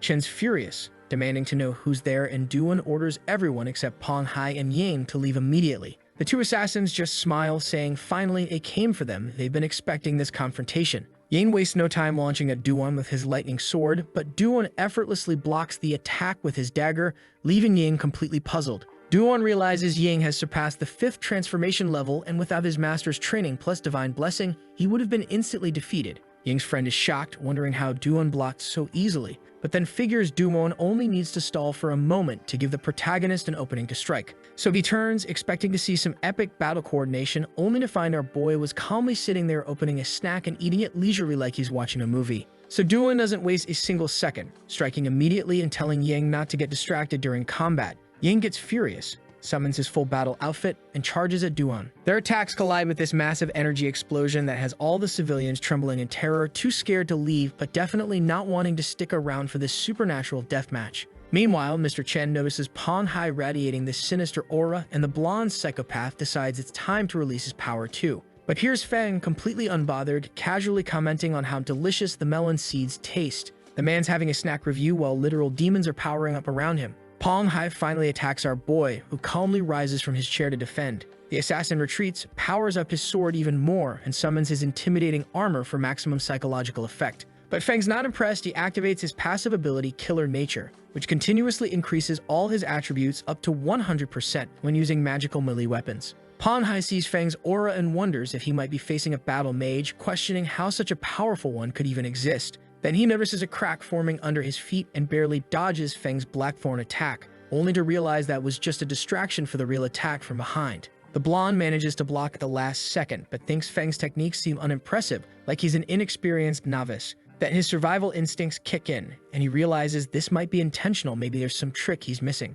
So he stays alert while delivering another powerful blow, but Feng just waits patiently, defending against the first, second, and third attacks until he spots an opening and strikes at Pong Hai's neck. The assassin blocks but can't stop Feng from relentlessly attacking his entire body. That's when Pong Hai realizes something seriously wrong. The protagonist is getting stronger with every moment of combat, which is exactly what that passive ability does. Getting cornered, Pong Hai desperately shouts for Feng to wait, wanting to negotiate. When Feng decides to humor him and listen, the assassin suggests they sit and talk since they're both powerful, with no need to fight to the death. Feng says there's nothing to talk about, the situation is beautifully simple. Pong Hai dies and he lives. This infuriates the blonde, who calls him arrogant, claiming that in his master's eyes, Feng is nothing but an insignificant insect. That gets Feng curious, wondering if the master might be the demon king from the secret realm. Pong Hai confirms it and starts this intimidating monologue about how his master is beyond human comprehension, has killed countless demon kings from various secret realms, and enjoys crafting ornaments from powerful enemies' bones. But instead of being terrified, Feng gets excited, asking if the master really killed demon kings and collected their remains. That bastard thought that our boy got scared, but nah. Feng just grins and asks him, "So would you mind telling him where this great master of yours is hiding?" So outside the building, Old Lo's crew has arrived on the scene. Jing confirms the battle's happening on the top floor of some jail corporation property, and witnesses identify the residents as likely Pong Hai and Ying. Lao wastes no time casting detection magic toward the building to scope out the situation. He observes the fight and confirms it's really Pong Hai getting his ass handed to him, plus notes that the masked guy has visible magic and must be using camouflage. Meanwhile, upstairs, the battle was raging on, and our boy's attributes have reached 60% and are climbing thanks to that passive ability. Lao's impressed watching these simple, direct techniques completely dominating an opponent through pure statistical advantage. He's wondering where the hell such a powerful warrior could have come from. When Feng's attributes hit 80%, Pong Hai pulls out his trump card, transforming into this terrifyingly colossal monster with a massive demonic mouth that swallows Feng whole. The blonde's thinking he never imagined anyone could force him to use this technique, though he knows it comes with serious costs. Old Laos, watching this monster transformation, are like, holy shit, the battle intensity just went through the roof. Meanwhile, Duan's still casually fighting Ying, who asks if he's worried about his partner getting devoured. Duan says that Ying doesn't need to concern himself with his master because he isn't qualified to do so. Then he slashes Ying, who can't dodge the quick attack, adding that Ying's apparently unqualified too. That's when Mr. Chen starts cheering about how amazing Pong Hai is and how these small fry aren't even opponents for him. Without mercy, the monster slices Chen in half right in front of the terrified women, then comments that Chen was the useless one. Releasing even more power, Pong Hai declares that since he transformed, he might as well devour some stronger enemies. He looks directly at Lao's observation orb, which terrifies the old man when he realizes he's been discovered. Just when this bastard was about to drop his villain monologue, a massive explosion erupts from within Pong Hai, leaving him completely confused about what's happening. Then Feng emerges from inside the monster and Pong Hai collapses with his stomach completely ruptured. After our boy casually walks out of his stomach, he is thinking about how he's been using these abilities for ages but still isn't familiar with real combat. Meanwhile, Ying is freaking out, screaming over his partner's broken body, but Duan just says, "Don't be sad. You'll be meeting him soon," as he slices him in half. Feng approaches the dying Ying, saying not to die yet because he wants information. Cut to the Blood Mist Valley's secret realm, where a servant reports intruders at the entrance. The Demon King orders everyone to stay away because he suspects they came specifically for him. He reveals shattered gems, the sole artifacts of Ponghai and Yang, confirming both are dead. Before dying, Yang activated his artifact, letting the Demon King hear someone asking where his master was. Yang revealed his master was in Mount Yuzu's secret realm and promised revenge. The Demon King decides to handle this personally since anyone capable of killing his enhanced subordinates would demolish regular servants. He thinks about how his minions can only rely on his power, while special races like humans can level up independently through sacrifice. Then he picks up this skull from his armor, remembering how he used to be a regular Demon King until stumbling upon some high-ranking Demon King's legacy. Through those teachings, he gained immense power and learned human control, repeatedly defeating enemies and turning them into trophies. That's when Feng shows up and immediately nukes the place with Descent of the Thunder God, summoning a massive thunderstorm with celestial powers. He was bored because the heavy mist prevented him from seeing anything and he hadn't encountered monsters yet, so his solution was basically carpet bombing the entire area with divine lightning. The Demon King gets absolutely fried by this casual area of effect attack. Then Feng's system detects Legacy of the End and he gets excited, thinking his system isn't damaged. Following the aura source, he finds what he's looking for in the hand of a black statue, which is actually the charred Demon King he just accidentally electrocuted. Our boy has no idea he just one-shot the main villain while looking for loot. He starts absorbing the legacy fragments, wondering why there's only one when there should be countless relics. After absorption, his attributes increase by 100 points without using any abilities. He levels up to 40, and he can learn new skills. He says he can now crush most adventurers. Finally, he picks up a skill book for his summoning curse, wondering if he could summon a great Demon King and whether this would make him more of an evil god. So Feng decides to learn the Gate of Darkness skill first and figure out the consequences later. This forbidden spell lets him open dark gates to summon either a constant stream of dark creatures for 12 hours or one high-level demon lord indefinitely. At first he thinks it might not be useful, but then realizes he can summon an unlimited demon lord. His thoughts change real quick. Meanwhile, at Leo's headquarters, Duan's explaining how difficult those enhanced assassins were and that they left no survivors for safety reasons. Leo's grateful they saved his life and entire family, not knowing how to repay the favor. Jing says that officials were willing to trust the master's judgment and show goodwill while suppressing skeptical voices, otherwise Pon Hai and Ying could have caused massive damage. Then Lao says that several training locations were immediately approved because the country values the mysterious master. He hands over envelopes with information about carefully constructed facilities offering excellent environment, infrastructure, and privacy. Duan suspects his master just wants cover for secret training methods, so he lets Feng choose for himself. They visit the training base and Feng's blown away by the size. Duan explains it's a newly built adventurer base called Area 51 that hasn't been used yet. If the mysterious master likes it, the entire base gets assigned directly to him. Feng can't believe all of this is really his, and honestly, who would? The tour reveals a 10-floor building with training zones, offices, leisure areas, and common spaces for about 2,000 people. There are advanced intelligent control systems, dining areas, and rooftop gardens. Duan assures him he could stay there for years if needed. Feng gets excited thinking he can finally cultivate his own forces, since the location's perfect. Meeting with Lao to finalize arrangements, the old man laughs, saying he expected the master to choose Base 51. He says that since Feng saved Qinyu City twice, Longbo City once, and eliminated the main threats, the country provides strong support for heroes. The base is completely free. All he needs to do is just sign the documents. Feng's surprised by how friendly officials are being. Duan mentions his master doesn't like mundane matters, so base management will be entrusted to him and Ning Feng. Lao offers to help with guild formation too, but Duan asks if there's a way to access information without creating a guild since his master isn't skilled with internet stuff. Lao explains that for national-level experts like the Great Master, they can arrange a dedicated information channel. As long as it's not highly confidential, information gets synchronized and shared with the agency. Feng realizes they're treating the mysterious master as a national-level expert, which is way more efficient than him and Duan gathering intel manually. He's thinking about transforming the base into something other than a guild since there's no shortage of high-quality resources. Duan tells Lao that special training for him is organized for next week, and the old man's pleased. That's when Lao gets a call about mysterious disappearances similar to Pong Hai and Ying's cases, fearing similar individuals might appear again. This deeply concerns him because even with special training, he can't fight enemies alone. He wonders if there's a way to train strong people quickly. That evening, Lao visits his grandson and notices a suitcase,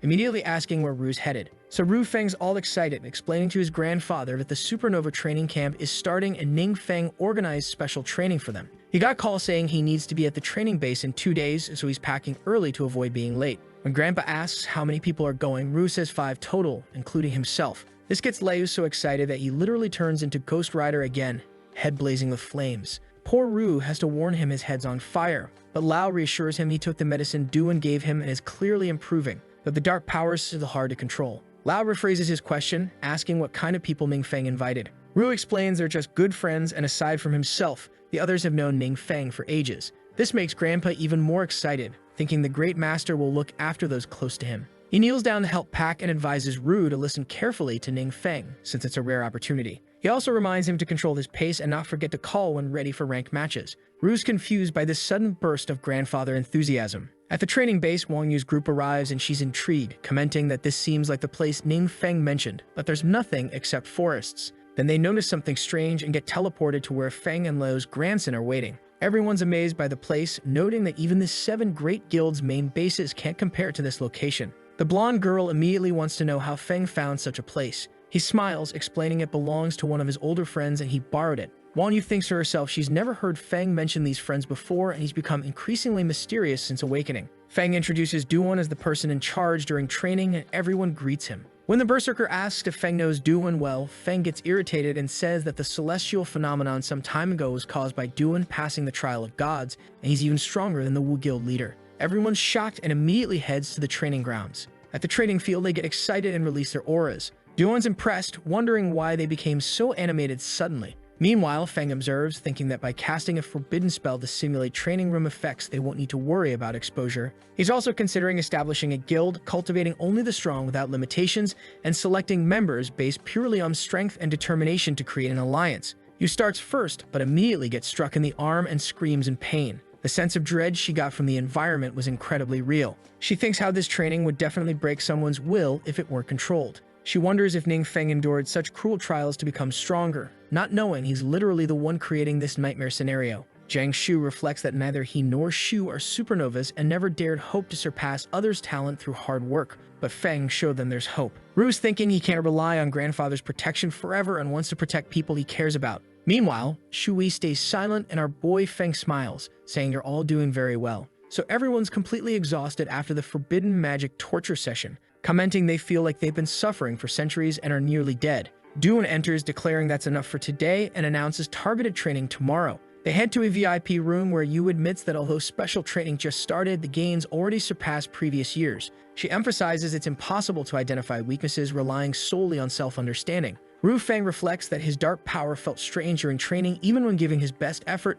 there were no signs of it going out of control. The forbidden magic training environment is apparently so intense it's actually stabilizing his chaotic abilities, which is both terrifying and impressive. That's when Shui starts crying and Feng asks what's wrong. Yu explains it's due to stress from skepticism spreading online about their school getting more Supernova training camp spots. Feng checks his phone in disbelief and they discover various toxic comments about the school. But then they notice someone defending them in the comments, Chang Muchu, replying to every single person mocking them. Everyone's astonished she'd be willing to defend them, especially since she barely knows some of them. She wipes her tears, explaining she was nervous about embarrassing Ning Feng, but the special training made her feel confident instead of nervous, so she cried from joy rather than stress. Feng tells everyone to train peacefully and promises another gift in a few days. When you ask what it is, Feng says it's a secret, leaving her pouting. Then we cut to our boy sitting in his bed thinking about the info he got when he absorbed the memories of the Demon King last time. In those memories, he found something about the evil god. It turns out there are 7 evil gods born of darkness who are common beliefs of monsters in the secret world.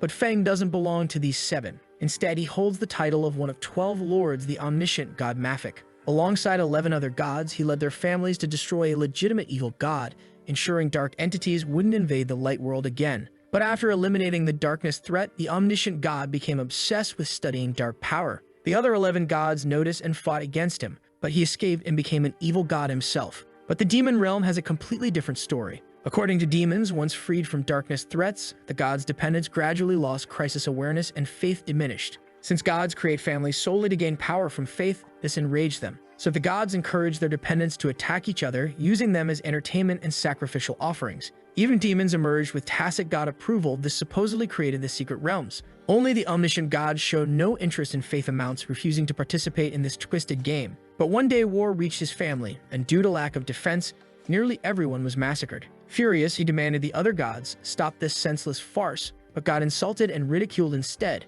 The conflict escalated into a great battle. It took 2 deaths and 6 injuries among the 11 main gods to force the omniscient god to retreat. After that, nobody knows where he went. Rumors suggest he entered an unknown dimension, neither light nor dark, and disappeared. Fearing retaliation, the gods did everything to tarnish his image while searching for his whereabouts. After that, he flies off to a portal, thinking the Adventurer Guild's nationwide information access is convenient for finding unknown secret realms. Entering a dungeon, several monsters rush him, but he easily defeats them all with 1 staff strike, gaining decent experience points. He comments that the experience isn't bad and the boss will likely drop something valuable. The secret realm boss appears as an iron-armored minotaur. Our boy leaps off and bonks the big guy on the head with his sword, but that damn bastard's skin was so tough that his sword broke. He looks at his sword and thinks that his level isn't high and his weapons aren't as good as those used by 4th or 5th level adventurers. That's why his weapons keep breaking. Seeing this, the minotaur was feeling smug. He grins and man, his face is hilarious.